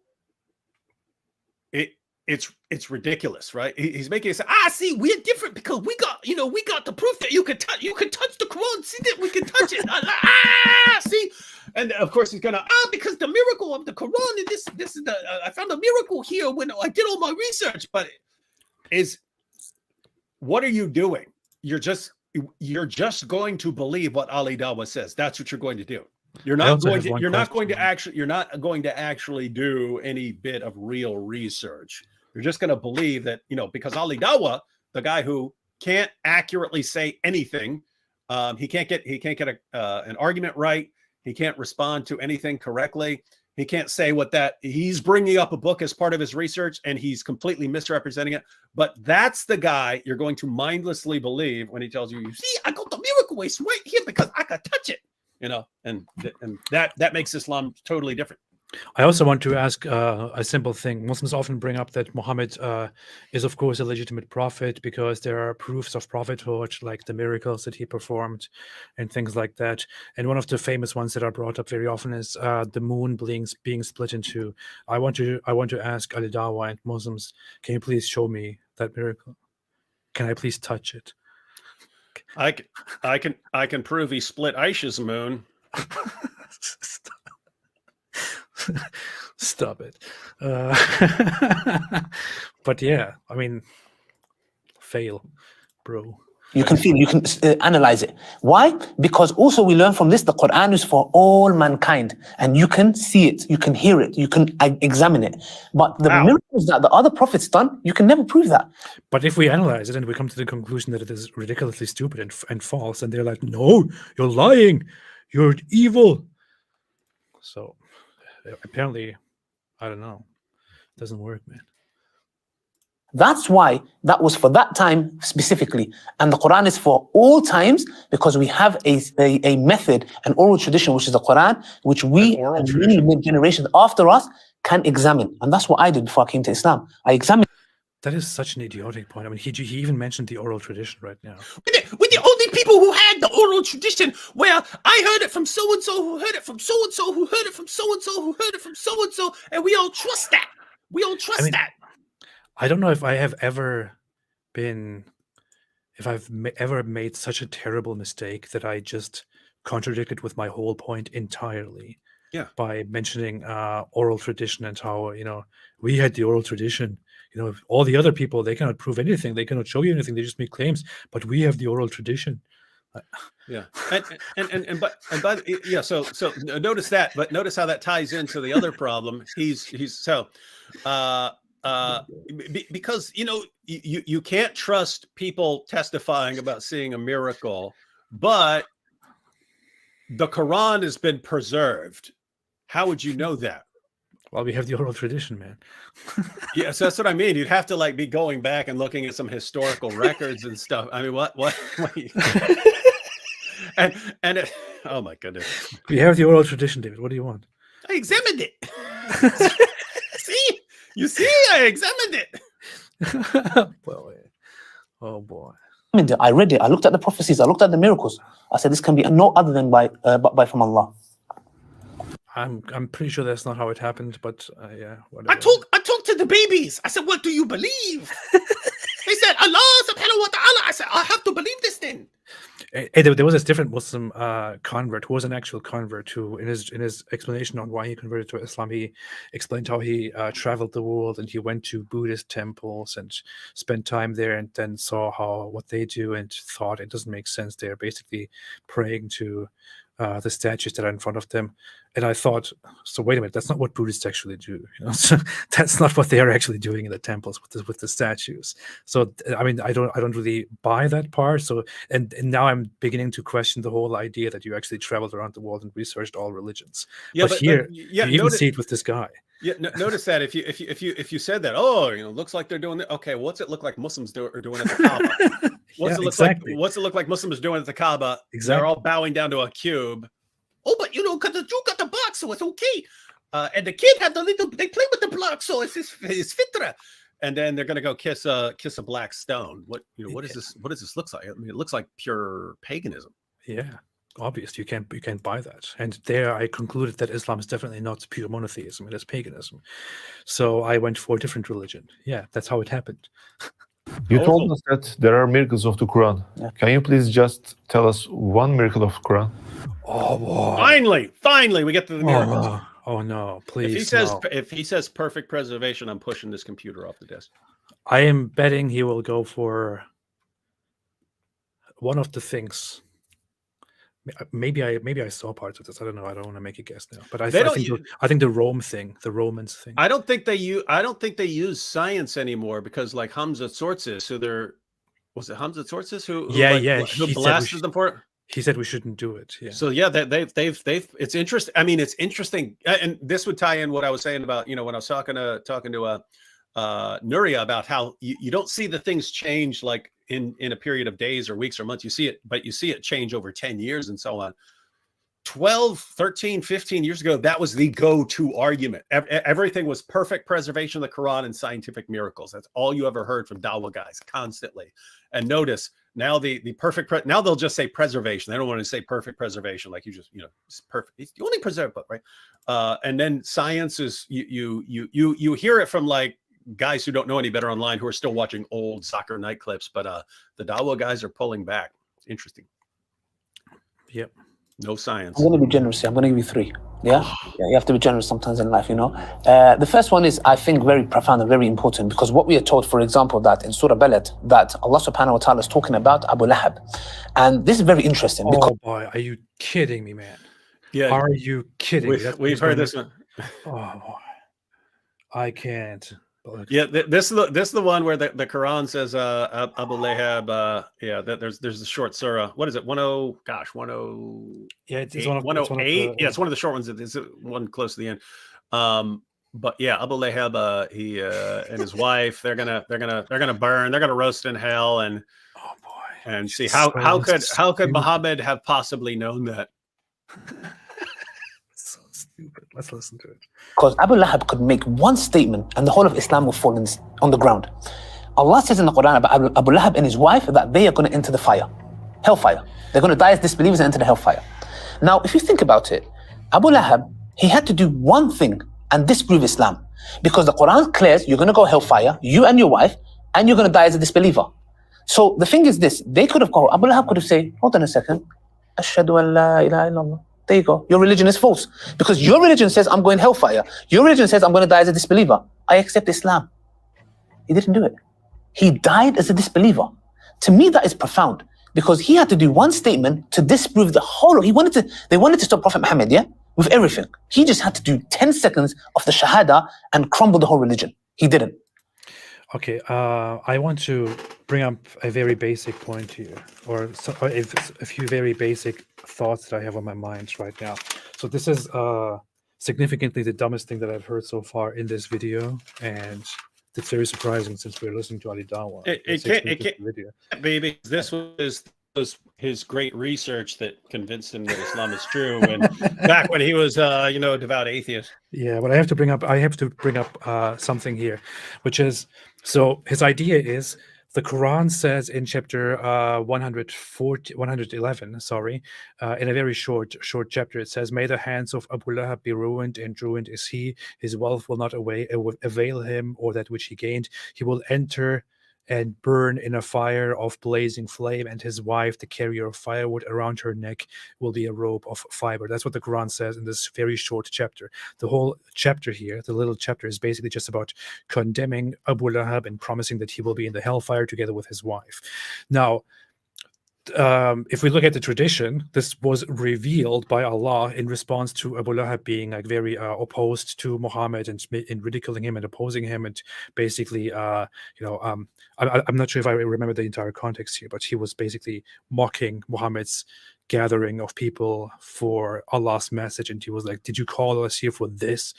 And Allah condemned Abu Lahab for his behavior, for his rejection, for his arrogance, for his hostility toward Muhammad, and promised him hellfire. And see what happened in the end. Abu Lahab never became a Muslim. No, he died as a disbeliever, and therefore he will now go to hell. He will not be saved from hellfire like the others. So Muhammad could have never known that he would never convert and go to hell, and therefore this proves that the Quran is miraculous. Are you dumb? Now, if, hypothetically, Abu Lahab at some point in his life changed his mind and converted to Islam, there would be certain things that would happen. Number one, the people who compile the Quran would disregard these verses, these chapters, and not turn them into Quran verses. This could be one possibility, right? We know of many verses in the Quran that were removed, or that were caused to be forgotten, that were replaced by other things, that Allah replaced with new verses, with better verses, for some weird reason. Possibility number two, if this verse was still in the Quran and Abu Lahab eventually converted to Islam, and we asked Muslims nowadays, we asked Ali Dawah nowadays, we told him, hey, the Quran says that this guy will go to hellfire, but didn't he in the end convert to Islam?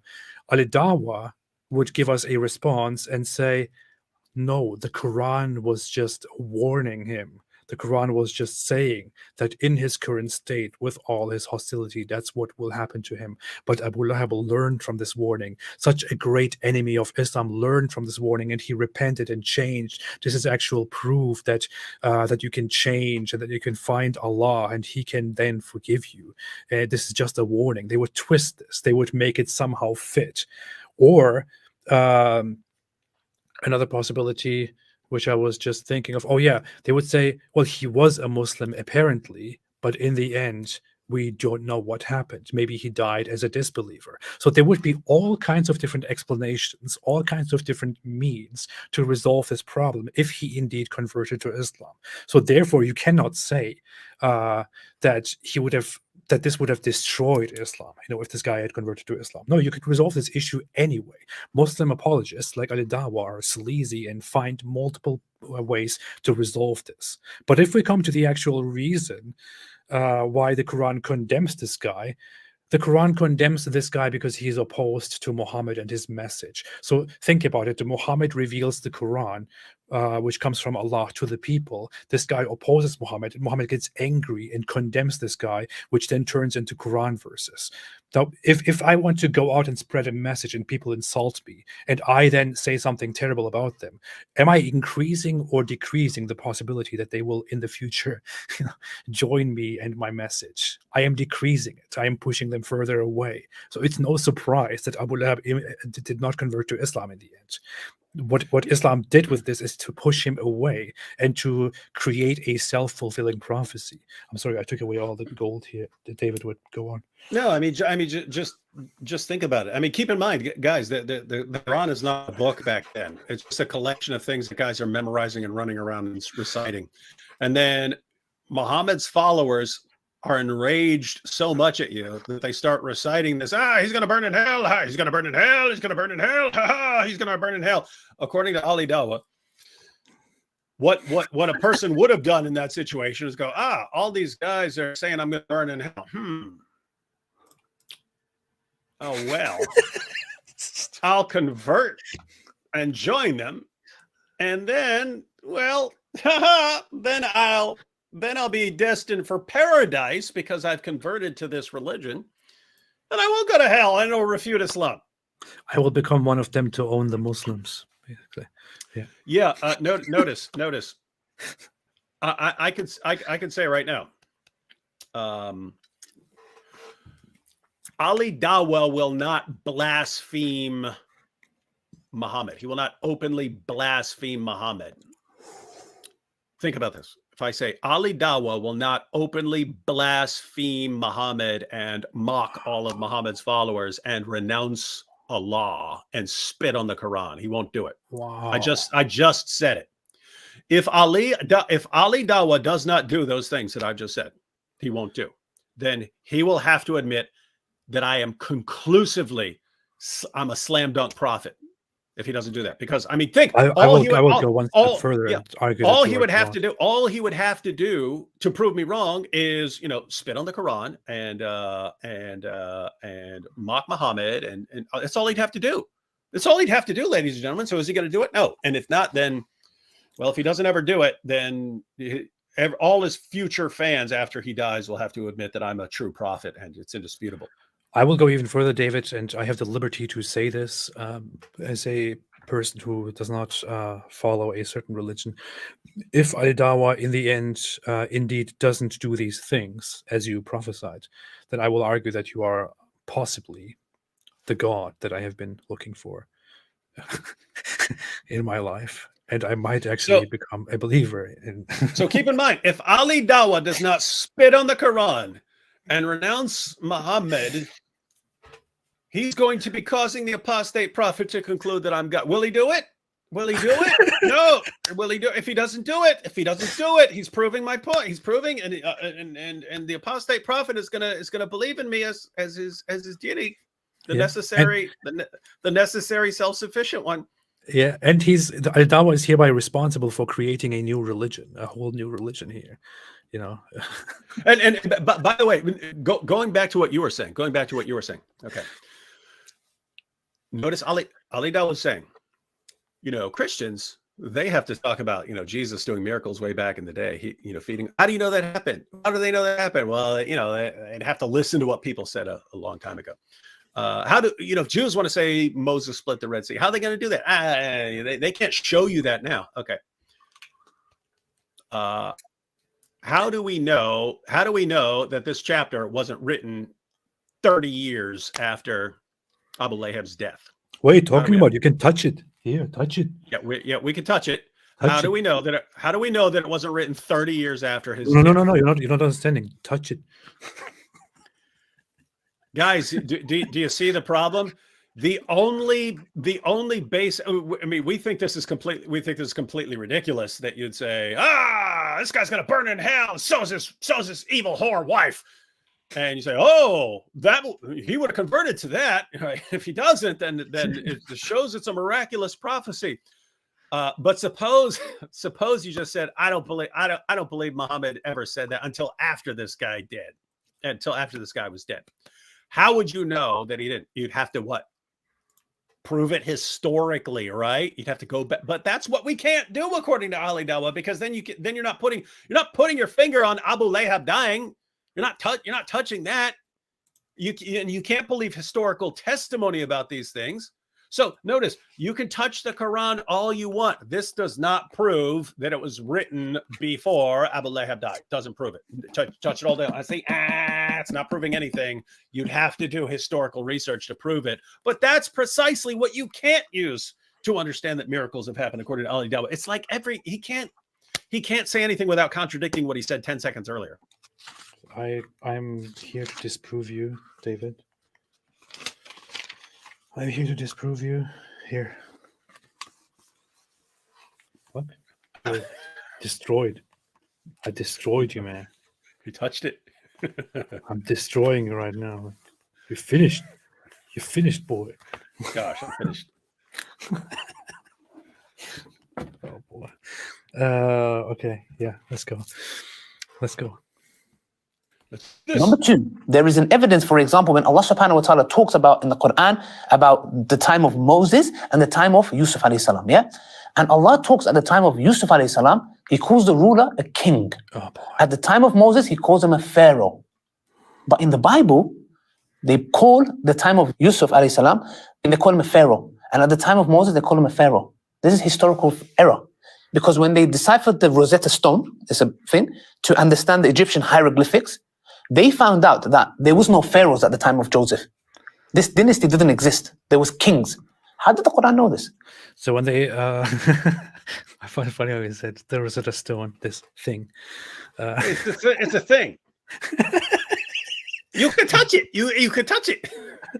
Yeah, it's an ancient tablet which was used to make the first translation, to put two texts in different languages together and to figure out what they actually mean, which helped figure out the Egyptian language. Yeah, I think it had like 3 languages on it, and it helped translate, because they couldn't bridge the gap, but now they had this stone that allowed them to bridge the gap between different languages. That's why it's very, very significant to linguistics and to translation in history and all that. But here's the issue. So his argument is that the Quran mentions Pharaoh as one person and another person just as ruler, and this corresponds correctly with the time where the pharaohs were around and another time where pharaohs were not around. So I have a very simple response to this.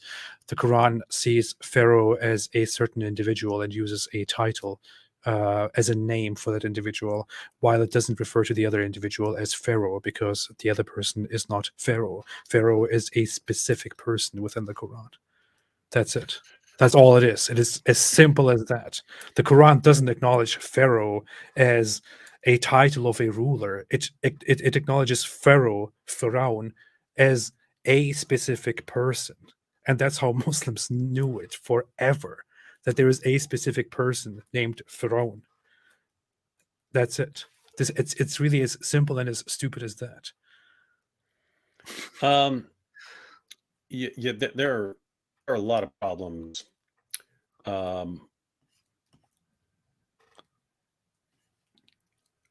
Can we pull up some passages? Probably.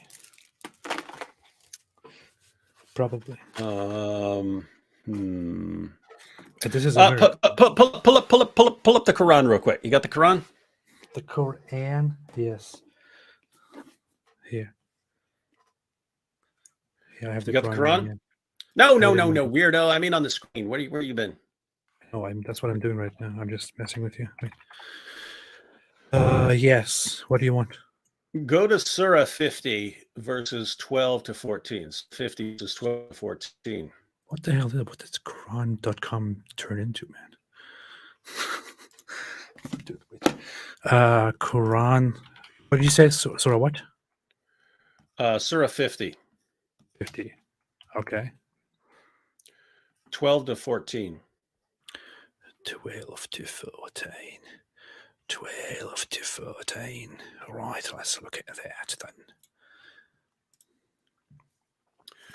You get a chronology of people who rejected the truth before Muhammad. You get this chronology. Now look at this. Now, follow the reasoning here, because it's proceeding chronologically.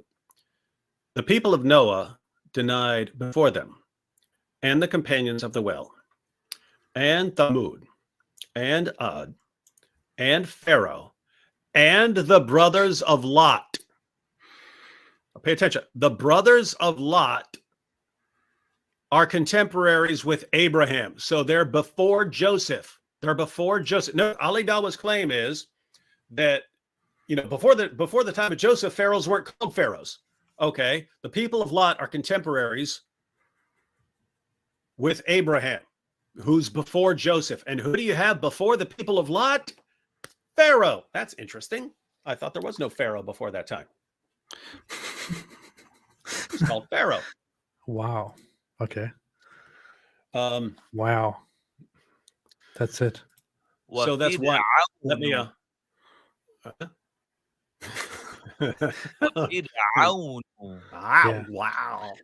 وعاد وفرعون وإخوان لوط. So the point being made here is Pharaoh is a name used for a certain individual in the Quran, and chronologically the Quran is all messed up.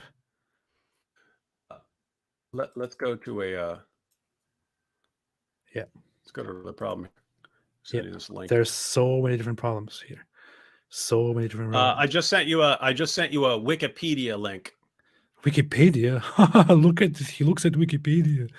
It's basically it's the first one. It's the first one I popped up. I just wanted to make a point about pharaohs. Look at this. He learns from Wikipedia. Now think about this. This is go ahead. This is Narmer. Narmer meaning what's that? Painful catfish. That's a pretty cool name. What's your name? Painful catfish. Stinging catfish. Harsh catfish. Or fierce catfish. Check out the dates. 3200 to 2900 BC, somewhere in there. He's somewhere in there. Not exactly sure where. But that is long before the time of Abraham and Joseph and so on. Was an ancient Egyptian pharaoh. Wait, so there's a pharaoh way before Ali Dawah says there were pharaohs? By the way, do you know why that? You know why that is? It's because we just started calling all the Egyptian kings pharaohs. Yeah, that's why. But he's saying, but the Bible calls him pharaoh before. Pharaoh was this official title or something like that, and therefore the Bible gets it wrong. But the Quran calls the Egyptian ruler during the time of Joseph king and not pharaoh. So he understood that, but. Wait a minute, that it's standard practice to refer to all those guys. But why? Because that's how we distinguish and make it clear that we're talking about Egyptian rulers. We call them pharaoh. Yeah. We call them pharaohs. Yeah. All right. I'm gonna have one. It was officially used after a certain period, but it is now used as a general term to refer to the rulers. Yeah, and so, but when the Bible, if the Bible does it, then that's because it's an error. All right, one more, and this will be the article from which I can guarantee I can guarantee that this is where Ali Dawah got this from. Okay. Tippy Did Bear you send says Pharaoh's yeah, I sent it over in the chat here. It's Islamic awareness. Islamic awareness? Yeah. All right, now scroll down. I'm looking for where they quote Encyclopedia Britannica. Go down, see the quotation here, because it's going to hang on. Where do you see it? Here. Hang on. Let me see. Here. Is that the? It cites Encyclopedia Britannica here. Oh, here we go. Perfect. So this is the article that proves Ali Dawah's case. What does modern Egyptology tell us about the rulers of Egypt when they were? Wait, you read it wrong. It says, "What does modern Egyptology tells us?" Okay, go ahead. Okay. What does modern Egyptology tells us about the rulers in it? About the rulers of Egypt, didn't it? When they was called the pharaohs. Based on all my research, the Encyclopedia Britannica, which is where I got my research, informs us of the pharaoh. Right, here we go. From the Egyptian, it's given the background. Originally, now notice they're quoting this as evidence, and they don't see the problem. Right? Originally, the royal palace, the palace was originally called Pharaoh back way back in the day, right? Then they started referring to a person as an epithet of respect. So the word came to be used as a synonym for the Egyptian king. So you can call him king or pharaoh. It's a synonym under the new kingdom starting in the 18th dynasty. So then you have the dates there. And by the 22nd dynasty, so all the way up to 945 to 730, it had been adopted as an epithet of respect. The term has since evolved into a generic term for all ancient Egyptian kings, right? So after that, people started using this to refer to any ancient Egyptian king. Watch this. Although it was never formally the king's title. Wait a minute. In the Quran, it's a name. It's more than it's more than. So look, notice what they're saying. And they're quoting this as evidence, and they do not see what they just quoted. They're saying it was never formally even a title. It's not even a title. It's not even a title that, oh yeah, now we start calling them pharaohs. It's just this epithet of respect. So note it. This is so stupid. They're actually giving us the source without paying attention to what it actually says, or without comprehending what it actually says. Yeah, and look at that. They like highlighted the part in the middle without it, while ignoring that it was never formally a title. So notice, guys, there are two possibilities here, right? Either as this, because you can learn two things from this. One, you can learn it is perfectly acceptable, standard practice to just refer to Egyptian kings as pharaohs, even if it's before the title was used. Second, it was never formally a king's title. So if you're saying, hey, pharaoh, that's not a title. That's not how it was used. For even later, it says it was never the king's title. So, but they're quoting this as evidence. Either way, they're wrong. There are two things you can gather from this. Either way, you're wrong. But this is Ali Dawah's careful research that showed him that Islam is true and the Quran is the perfect word of Allah. Why? Because it's the same thing over and over again. Someone who's reading this, looking for evidence for Islam, are they going to pay attention to the fact that what's being quoted here completely refutes what they're saying? No, they're going to go, oh, wow. They're quoting Encyclopedia Britannica. Must be a slam dunk case. Wow, Islam is true. So powerful. I mean, look, they used the word Egyptology. They said Egyptology. That's so powerful. And my goodness, the Encyclopedia Britannica, who could argue with that? And then the paragraph they quote completely destroys it. And none of them will even notice. Even though that article is probably like 15 years old and it's still up and they still don't realize the problem. I saw that Mohammed Hijab last year or so made a short video in which he brought this up as a great miracle which proves Islam true and Christianity wrong or something like that. And I'm pretty sure that Ali Dawah, you're giving him too much credit. Ali Dawah didn't even look at this article. He just got it from his friend Mohammed Hijab. That's true. Someone wrote the article, Islam, which is supposedly an Islamic scholarly site, where they do exactly what the Dawah guys, they sift through stuff, looking for stuff that confirms them, not even understanding it. But if it sounds like they know what they're talking about, the Da'is will use it, and the Da'is use it, and then they go out and use it, and then you get second-hand, third-hand, fourth-hand passing it around, and they're still using it. And I guarantee you, when Ali Dawah's fans were watching this, oh my goodness, it is a miracle. It's so powerful. Oh my, he's right. I can't touch this. Oh wow, Pharaoh. Oh my goodness. Encyclopedia Britannica, so powerful. What is this religion? It is so stupid, man. It is incredibly stupid. But again, to point it out, I always wanted to make a video about this. I just haven't really gathered it in my head well enough to turn it into a proper article or argument to create a video. But I think it is it's completely problematic on the Quran's part itself that it treats, and therefore Muslims have treated since then, Pharaoh as a specific guy. It's like it's one guy. And people still say sometimes, like, they use Pharaoh metaphorically, and they were like, how will you stand before Pharaoh? Like, do you remember how they were, oppressed by Pharaoh? They went to Pharaoh, and they know Pharaoh as one single guy. It is his name. It's not everybody. It's not all the rulers. It's just that one guy. That's Pharaoh. That's Pharaoh, without adding an article in front of it. That's how Muslim tradition has treated it. That's how the Quranic scripture has treated it forever. And that, I think, is a problem in and of itself. But yeah, it's not a miracle. Yep.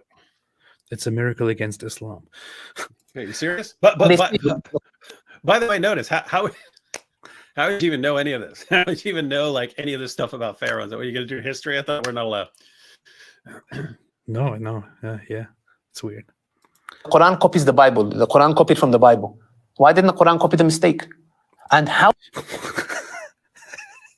Yeah, because the Bible calls him Pharaoh, even though it's standard practice to call all the Egyptian kings Pharaoh. Now, my goodness. Yeah. All the historians, everybody was stupid. Only the Quran was right. only the Quran got it right. But notice, I mean, wait, didn't his prophet have the Jews bring out a copy of the Torah and say, "I believe in you and in the one who revealed you"?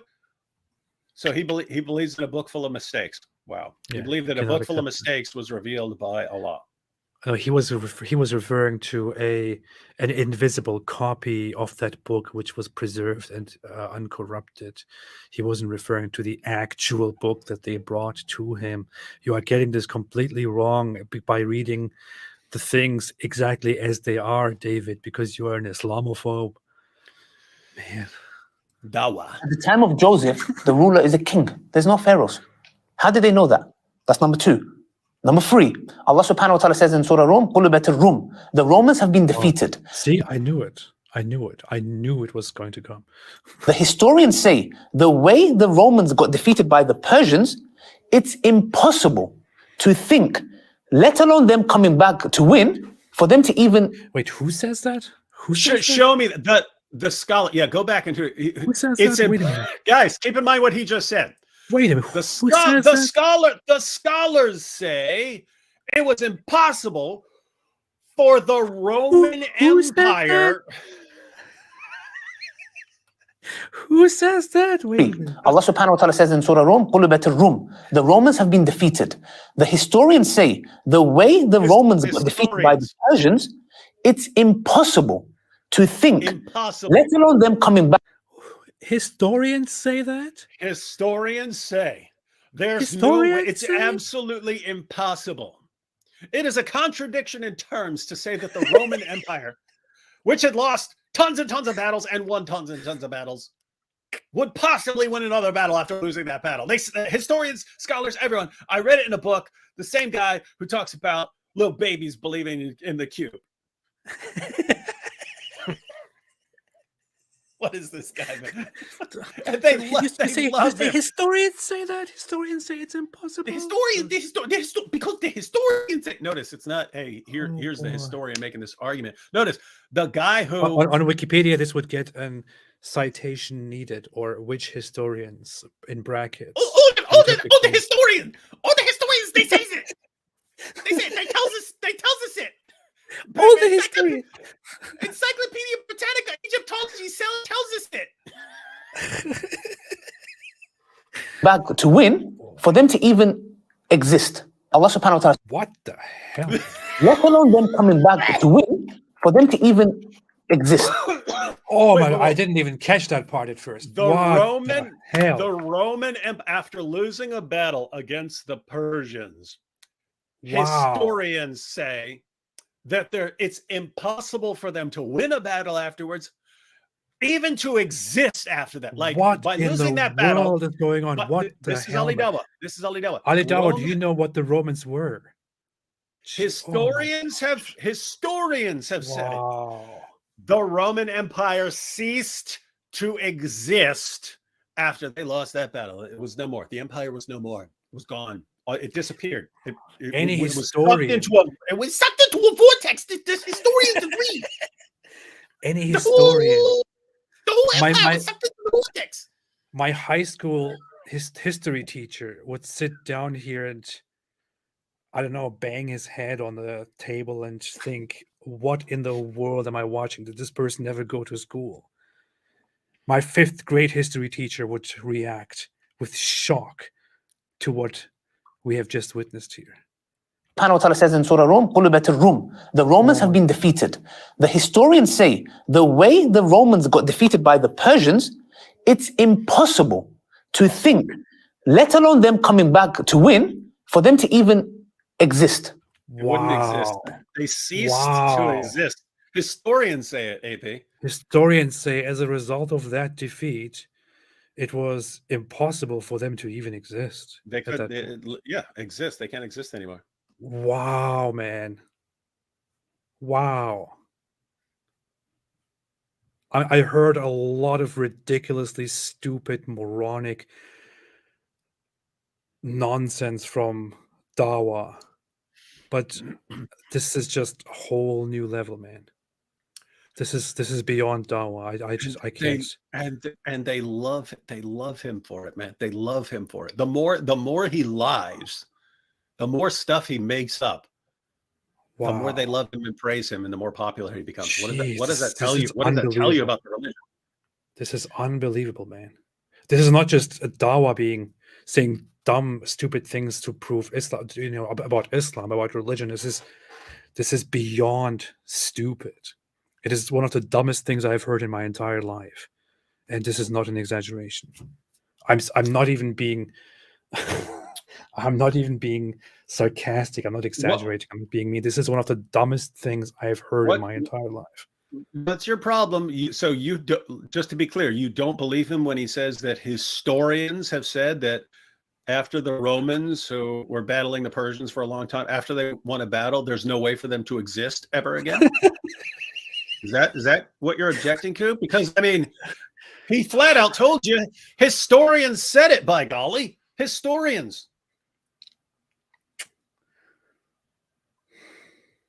Let's bring up the Quran just for people who weren't here the last time we discussed this stupid. By the way, notice, everyone, notice. He was challenged to give proof of Islam. And he said, because of the miracles of the Quran. That's for one. He said, I'll give you 3. This, obviously, he's going with his best ones, right? Obviously, he's going to give his best one. This is best stuff to prove that Islam is true. This is it.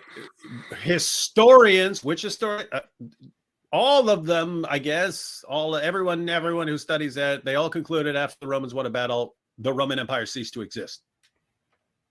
And it's impossible for them to ever win again. And yet, I want to say something. Yet they were out there fighting again because somehow they still had an army, even though they ceased to exist. And experts could say it, so it was impossible for them to even exist at that point. But they have proven the historians wrong and come back and defeated the Persians because this was a miracle. It was a great miracle, and historians are still surprised and shocked and baffled to this point, still wondering how such an impossibility, such a contradiction could possibly. That's why all historians are converting to Islam, because they're like, how could the author of the Quran possibly know that the Romans would exist? How? I mean, all historians agreed that the Romans would cease to exist after losing a battle, and yet How? and yet Muhammad said they would exist. How And do they exist? How do they exist? Not only that after some number of years, they'd win a battle in their ongoing war against the Persians. How is this possible? How could they exist? It's impossible to know. It's impossible to know. Wow. Hey, let's read the my passage. God. I have to say something, David. I have to say something before we go further. I want to, after witnessing this, after seeing this, recite the Shahada. No. I want to do something even better than that. And I want to say, I am very sorry. I'm very sorry. I feel very bad. And I sincerely apologize with all my heart for ever making fun of Ali Dawah, for ever saying anything terrible about him, for ever engaging with him seriously, attempting to have a discussion with him, for all the things that we hear from him, for everyone who was influenced by him. I'm sincerely very sorry. Ali Dawah, it is not your fault. I understand this now. None of this is your fault. It's really not your fault. None of this is your fault. Given what we have just witnessed, I wasn't aware of how bad the situation is. I am aware now. I know today, Ali Dawah, and I hope you can. I don't think you can understand it, but I hope you can feel how sorry I am after acknowledging how bad your situation is. It's not bad for you, it's bad for everyone else who is witnessing it, but I'm very sorry. I apologize, Ali Dawah. And please, everybody, don't blame him, don't bully him, don't attack him. It's not his fault. Alhamdulillah, AP has admitted that he was wrong about everything. And this is the proof. This is the new proof of the power of Islam. This is so stupid. By the way, the live stream still has a donation open as a fundraiser for people who are for the victims in the earthquake in Turkey. Everyone can still donate. I only halfway through the stream came up with the idea to add that, and it's not even a fundraiser organized by me, but by somebody else here on YouTube. But it goes to a credible Turkish foundation, the Turkish philanthropy funds, which organizes a campaign to help the victims of the earthquake in Turkey. I didn't do a stream dedicated to that. Maybe I can do that on a different occasion, but it is still there. You can still choose to donate to it in the comment section. Nothing goes to me. It goes directly to the foundation. Yeah. Okay. Let's go. Let's pull out the Quran again. Let's do that. Yeah. Let's do that. Surah 30. I'm dead, man. I'm done today. This one will be easy. Is this the end? Is that video continue? Yeah, it goes on forever, I think. I don't know. We should be done. What's he going to say after this? I mean, he's already conclusively proven that Islam is true. So what else is he going to say? I swear, I'm not exaggerating. I'm not even being, what's the word? I've never used that word before. I'm coming up with big English words now. Facetious.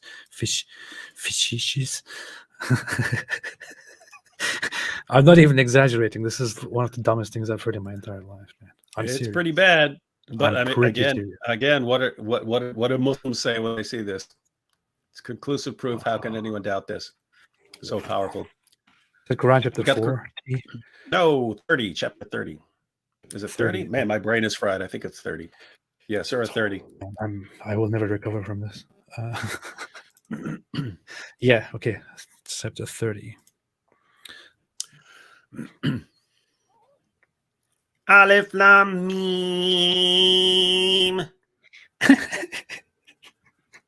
Go ahead.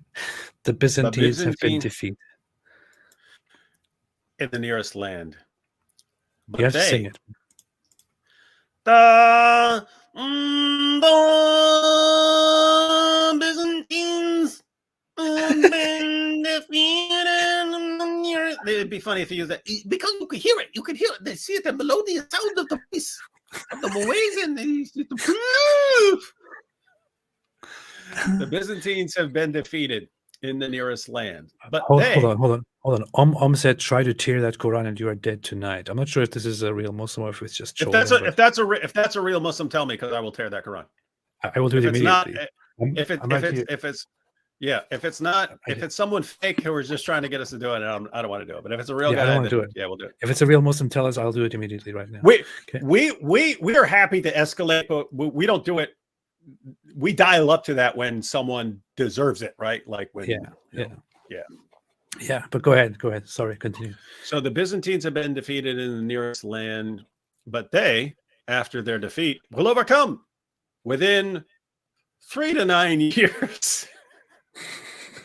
Within 3 to 9 years, if I recall correctly, it's just there's a word for few, and Abu Bakr thought that it had passed already, and then Muhammad said, "No, it's 3 to 9." Don't you know? To Allah belongs the command, i.e., decree, before and after, and that day the believers will rejoice. Okay, in the victory of Allah. So He's the one, He gives victory to whom He will. So, guys, we'll mainly want you to understand what the argument is. So, the Muslims supported not actually going out and fighting, but they wanted the Christians, the Byzantine Roman Christians, they wanted them to win against the Persians because the Christians were people of the book and the Persians were more along pagan lines. So they wanted the Romans to win. So the idea is that when the Persians won a battle, the Muslims were sad. They got sad. But then the Romans won a battle and the Muslims were happy, because the pagans back then started mocking the Muslims. Ha ha! If Allah's the truth, then how come the Christians just lost the battle? And the Muslims were all teary-eyed and broken-hearted. But Allah subhanahu wa ta'ala said, don't worry, they're going to come back and they're going to fight. I mean, they're going to fight. By that logic, the pagans were even dumber than our Dawah. Yeah. So Allah said they're going to come back and they're going to win. On what basis could you possibly know that the Romans would come back and eventually win after a period of years? Who knows? It's impossible. The Romans have been around centuries fighting battles, and they were pretty good at war. How could you know that they're going to come back and win? It's impossible. But so that's the argument. Now we'll point out one of the most obvious problems, especially since Ali Dawah himself says you can't just go to history. You have to be able to know it somehow other than going to history. I sent you a link, AP, to Termity. We've read this before, but want everyone to have access to it. In fact, guys, if you really want to do something, take this hadith and keep it handy for when this argument comes up. There are more like this. But just keep this one handy. Narrated, and keep in mind there are other hadiths which give a different version, which is more along the lines of what Muslims say. The point is, this is these narrations completely contradict the standard Muslim story. Let's see, wait 1 second. Hey, that one's Hassan. I'll give you another one just for general principle. I'll give you another one. Let me see. But we could leave this up because they say pretty much the same thing. But let's see, I have to send it to myself to get it. You see, he doesn't have the right. You see, it's the power. Let's go ahead and no, that's right. That's the. I know. I'm just kidding, man. Okay, so but let's go ahead and read this, and then I'll give you the Sahih one. Okay. Narrated Abu Sa'id on the day when? What day? The day of the Battle of Badr. The Romans had a victory over the Persians. So what is this hadith about? This is not about the Romans losing. This is about the Romans winning a victory over the Persians. So the believers were pleased with that. Then, that's the key word there, then the following was revealed. Aleph Lam Mim, the Romans had been defeated, up to his saying, the believers will rejoice. He said, so the believers were happy with the victory of the Romans over the Persians. Did you catch that, ladies and gentlemen? According to this hadith in Jami at Tirmidhi, the Quran passage we just read was revealed after it was already fulfilled.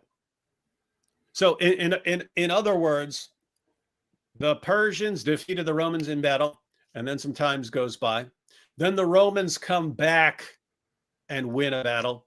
And then Muhammad receives the passage saying, this is what's going to happen. That's in their hadith. That's in their hadith.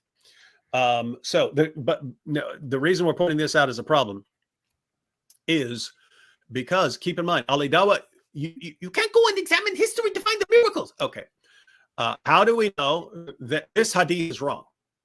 How do we know that this hadith is wrong and Muhammad actually predicted, oh my goodness, the Romans will win a battle against people who defeated them once before? How could he know this? Historians say they shouldn't even exist. Yeah, all historians agree. There's no way for them to exist. It's impossible.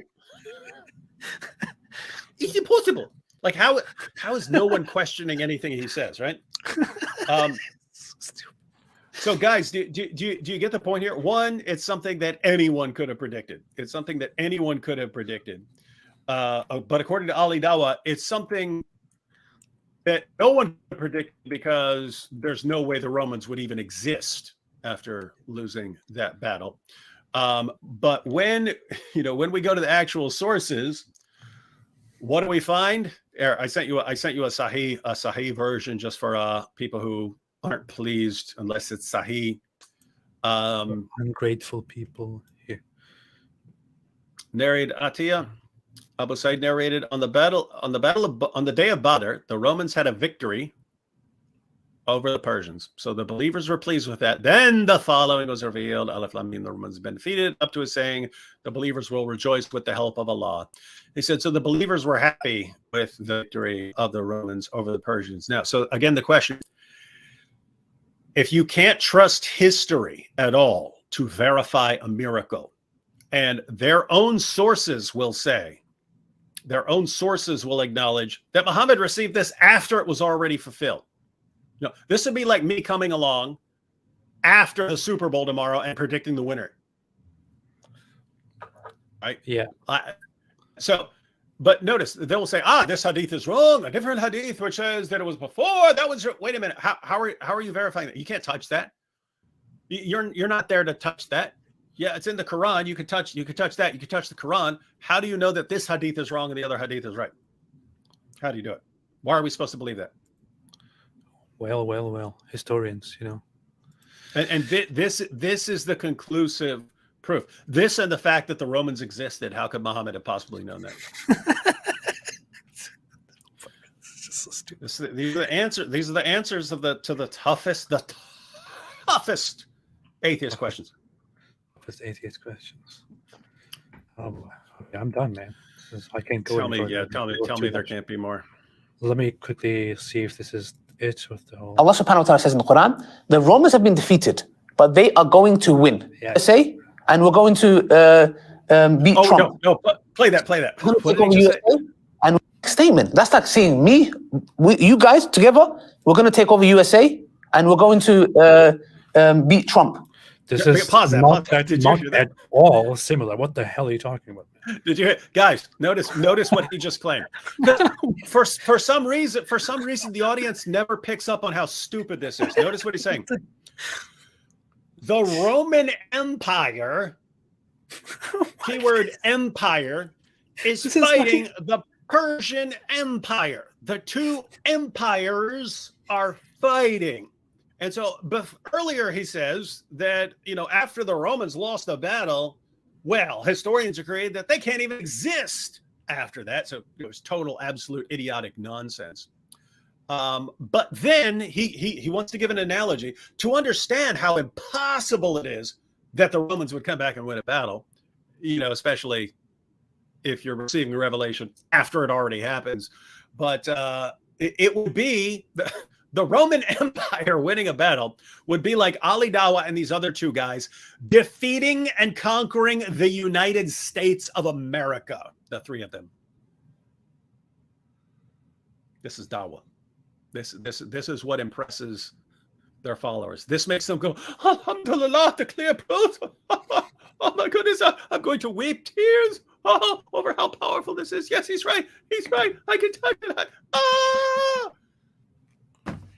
I don't know. I don't know what to do when your audience is stupid, when your audience is so incredibly deluded and stupid. Wow. And keep in mind, guys, I am not talking about all Muslims. There are plenty of Muslims who look at this and go, "Oh my goodness! Like, please stop, Ali. Just stop. We're begging you to stop. You're making us look like morons. Please stop." So we're not talking about all Muslims. We're talking about the Dawah crowd and their followers. It's like it's disheartening because when you'll believe stuff like this, oh yes, the Roman Empire winning a battle is like Ali Dawah and 2 Turkish guys defeating the United States of America. It's the same thing. Man. It's the same thing. And they just eat it up. I want to listen to it one more time, David. Just please, I want to listen to it one more time. The whole video, it's so powerful. They are going to win. That's a big statement. That's in the Quran. The Romans have been defeated, but they are going to win. That's a big statement. That's like saying you guys together, we're going to take over USA and we're going to beat Trump. Dude, are you... Oh, I don't want to use the word, but... Wow, man. Does this guy... I mean, seriously, does Ali Dawah know what the Roman Empire actually was? Does he know what the Persian Empire was? Does he know what these two things were and how they compared to each other? Does he know anything about history at all? Does he know anything? Did he ever watch a movie in which the Romans were depicted? I don't. I mean, it is just completely I don't know. I'm lost for words. It's like it doesn't make sense. How does he get to the point? How in the world does he get to that point of arguing at first that historians say it was impossible for them to even exist, let alone defeat them, but then, and I have to correct myself, now I have heard something significantly dumber than that first claim within just a few minutes.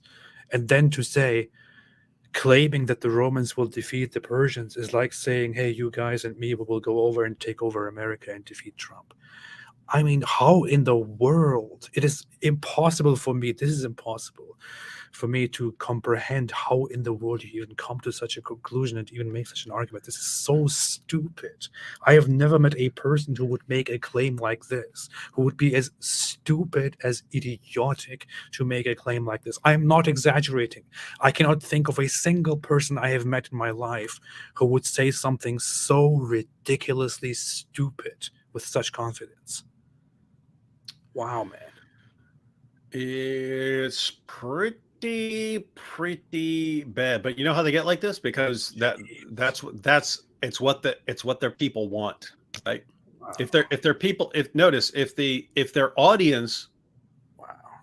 If their audience were to say, dude, you quit talking about the contingency argument. You don't know what you're talking about. Quit talking about this stuff. You quote a book. You don't even understand it. If you did understand it, then you were lying about it. Which you either didn't understand the book, or you did, and you're a liar. Everything you say about history, everything you say about the Quran, everything you sound like such a dope. Just stop. Then you wouldn't have this. Instead, they eat it. Oh, alhamdulillah. And what does that mean? That encourages more of the same. And so, guys, you are just to give you some little context. Just to give people some little context. I mean, just to point out even something very basic. The Romans and the Persians were at war for centuries. They fought back and forth. One wins, then the other wins, then the other wins, and so on. They were at war forever. Yes, I'm exaggerating by saying forever. I'm not being literal. You probably wouldn't get this. But they were at war for a very long time because they were competing two empires, two powers. They were fighting against each other. I mean, this is so stupid, man. It was the dumbest thing I've heard in my life. I wanted to see how many people watch this. 1.8 million. 1.8 million. Are you kidding? And 1.8 million. You can spout complete, insane, idiotic nonsense for 12 minutes straight, and they will love it. Wow. I And swear, I don't want to say this very often, but I think humans can be incredibly stupid. Yeah, I mean, Humans and are it's comment after comment. I was born Muslim, but recently I had some questions in my mind and I got confused.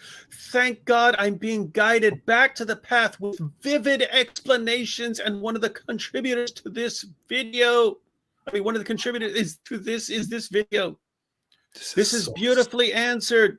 This clears up questions I had. I'm reading different comments here. This is so ridiculously stupid. Oh my god, this is I'm serious. I'm shocked, man. I'm not even exaggerating. I didn't see this video. I didn't watch the video through. I didn't see this part. I wasn't aware of what he says. After hearing this, I swear I am beyond shocked. I am surprised. I never expected. I know. I will say it with all honesty. I think Ali Dawah is an extremely stupid person. And to be very honest, one of the dumbest Muslim apologists out there, while also being the most popular Muslim apologist, which speaks volumes. But despite all of that, and despite my history with him, I didn't expect to hear something this stupid tonight. I did say to David as well that like he's one of the dumbest people out there, and I'm expecting some really cringy, dumb stuff. But you know, there are layers to it. Like when I say something like that, I'm not actually predicting what will happen. I am probably also using a little bit of personal opinion, feeling, history to make an assessment, like mixed with sarcasm, with fun, to say, to insult him in advance, basically. I'm being biased, not being really factual. I'm being a little bit cheeky and dumb in my approach to the situation. I'm very honest. I'll be very honest in this right now, right? That's what we do. I mean, we don't approach it fairly and factually. We say, he's very dumb, and there will probably be a lot of dumb stuff. We don't know if that's true or not, but that's just how we go into it. But then sitting here and listening to what he just said in response to the question, this whole point, I swear I never expected to hear something this ridiculously stupid. I am shocked. I'm seriously shocked. I'm surprised, and I have lost hope for humanity at this point. Like I'm questioning why I'm even doing this. Oh, I'm still looking at the comment. I love how Ali Dawah taught himself about Islam by doing research and managed to confront the atheists that Islam truly is the true religion. Wow. His answers are simple and can be understood by a child. May Allah preserve Ali Dawah and make me a da'i like him, inshallah. Wow, man. I'm done. This was a masterpiece. And you cleared up all of the questions by giving logical answers. This video has increased my faith and to believe the true religion, Islam. Wow. What confidence, wisdom, belief he has. May Allah bless you. Wow. A masterpiece of a video and answers. I have heard of many things, but today I truly experienced something new when Ali invalidated a question. Wow. I am born Muslim, but now I'm Muslim with knowledge about Islam. Wow. Tremendous job. May Allah bless you with his guidance. He's an amazing brother, mashallah. So clever, too fast with his answers.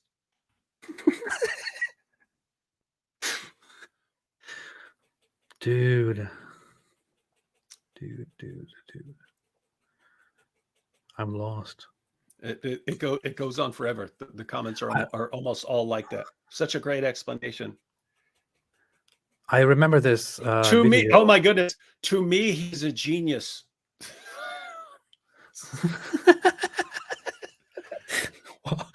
Wow. To you. Yeah, that says a lot about you. Yeah. Yeah. I remember this video where Mohammed Hijab was reacting to critics by Muslims in response to his performance with me and his behavior with me. And in that video, I think it was a response to Sajid Lippin, because Sajid Lippin was basically calling out Ali Dawah and the Muslim apologists and how terrible they were. And Ali Dawah's behavior was horrible. And Mohammed Hijab basically made a response defending Ali Dawah. And in that, he also said something like that they pulled Ali Dawah aside and talked very seriously about his debate and performance with me, and they talked things through, made some plans for the future. And he also said that Ali Dawah has a different personality. He is just somebody who really can connect with the younger people, with the kids, you know. Yeah, people who know absolutely nothing about history or anything else. So you could notice. I mean, it's like grooming, right? In the sense that you're trying to get some people who don't know any better and then fill their heads with a bunch of ideas. And then once you've done that, you fill their heads with complete nonsense. So you've got your followers for life there. Yeah, dude, powerful. You're not ready to convert after that? This is so stupid, man. I feel bad for this. Muslims, I mean, really, man. I mean, don't let people like this represent you and your religion and create this big embarrassment. It's just, it's terrible. What the hell? Okay, we're done. All right. That's it. Powerful stuff.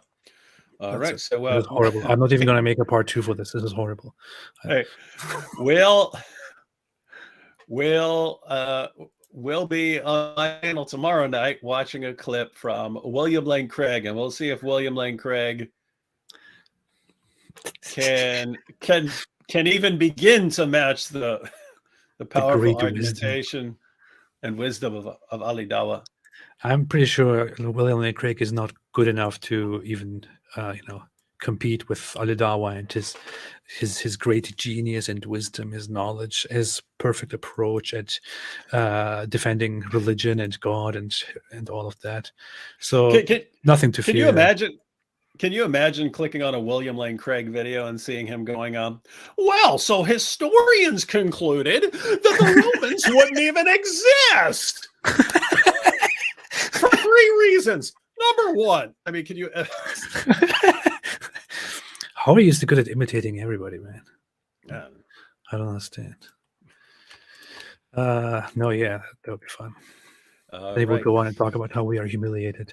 So, wait a minute. Okay. Quickly, a few super chats. I think there are more, but I can't really see them all. Can you pull them up? I'm so tired. We have to go. Real question is where does the sun go at night? Ali Dawah wouldn't tell me. They don't want to tell me. It apparently metaphorically goes somewhere. Metaphysically goes somewhere. Sorry. And the scientists agree. They agree with us, isn't it? It was impossible for the sun to even exist. The sun couldn't exist if the Quran didn't say it. The scientists all agree.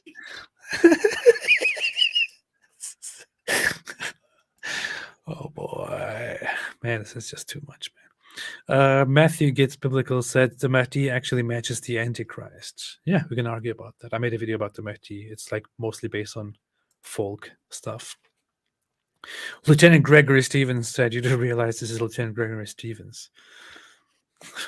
What is a character? What's going on here? I don't know.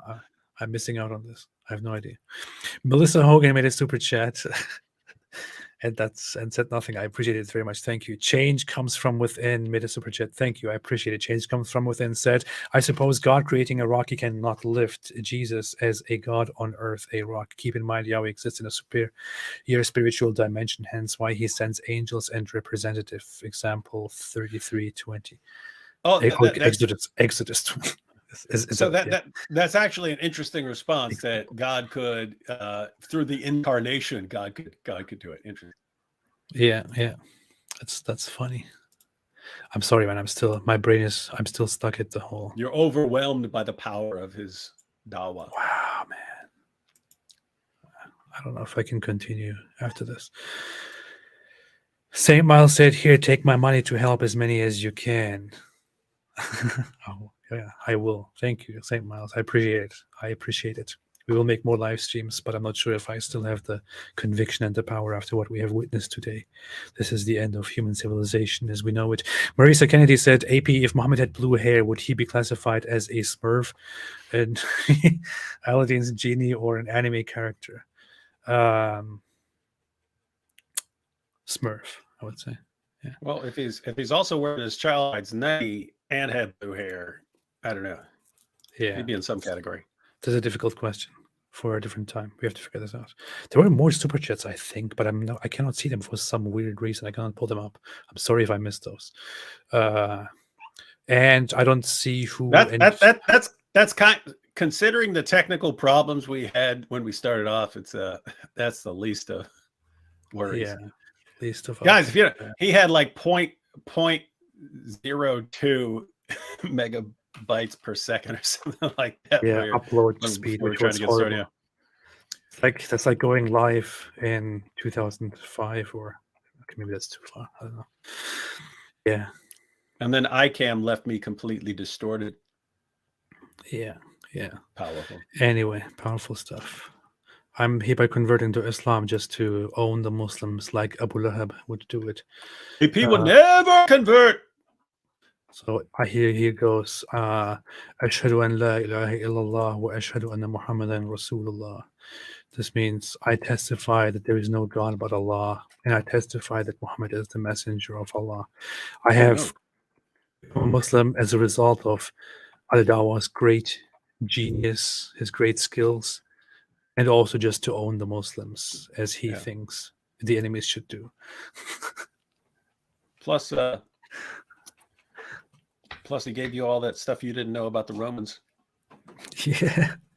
Sarah pointed it out. She said this video has crushed AP spirit. I'm serious, man. I'm a changed man. Isn't it like it? It's like, oh man. I'm serious. I'm not acting here. I'm not being sarcastic. I'm not being stupid. I'm seriously overwhelmed. It's like destroys. Like, how do you reason with someone who reasons like this? How do you reason with 1.8 million people who look at that and go, "Oh, so powerful"? Like, what do you do? I mean, the thing is, we're talking about Dawah, but I have a sense of compassion within me that is like, if I stood in front of Dawah now after seeing this, and he was like, "Hey, I destroy you, you boy," I would feel like, hey, grapes, it's okay. I would feel this warmth and this compassion and this understanding in me, and go to him and be like, hey, it's okay. I understand you. It's not your fault, and I don't want to fight with you. Let me feed you grapes. Man, I'm so done. Okay, we have to go. All right. Thanks everyone for watching and for witnessing this decline in human intellect and compassion and understanding. Thank you for witnessing the end of humanity as we know it. Have a fantastic day, everyone. And as always, stay away from Islam. You see what it does. You can see it. You can see it. Goodbye, cruel world. Okay, end broadcast here. Okay, stay away from Islam. Bye-bye.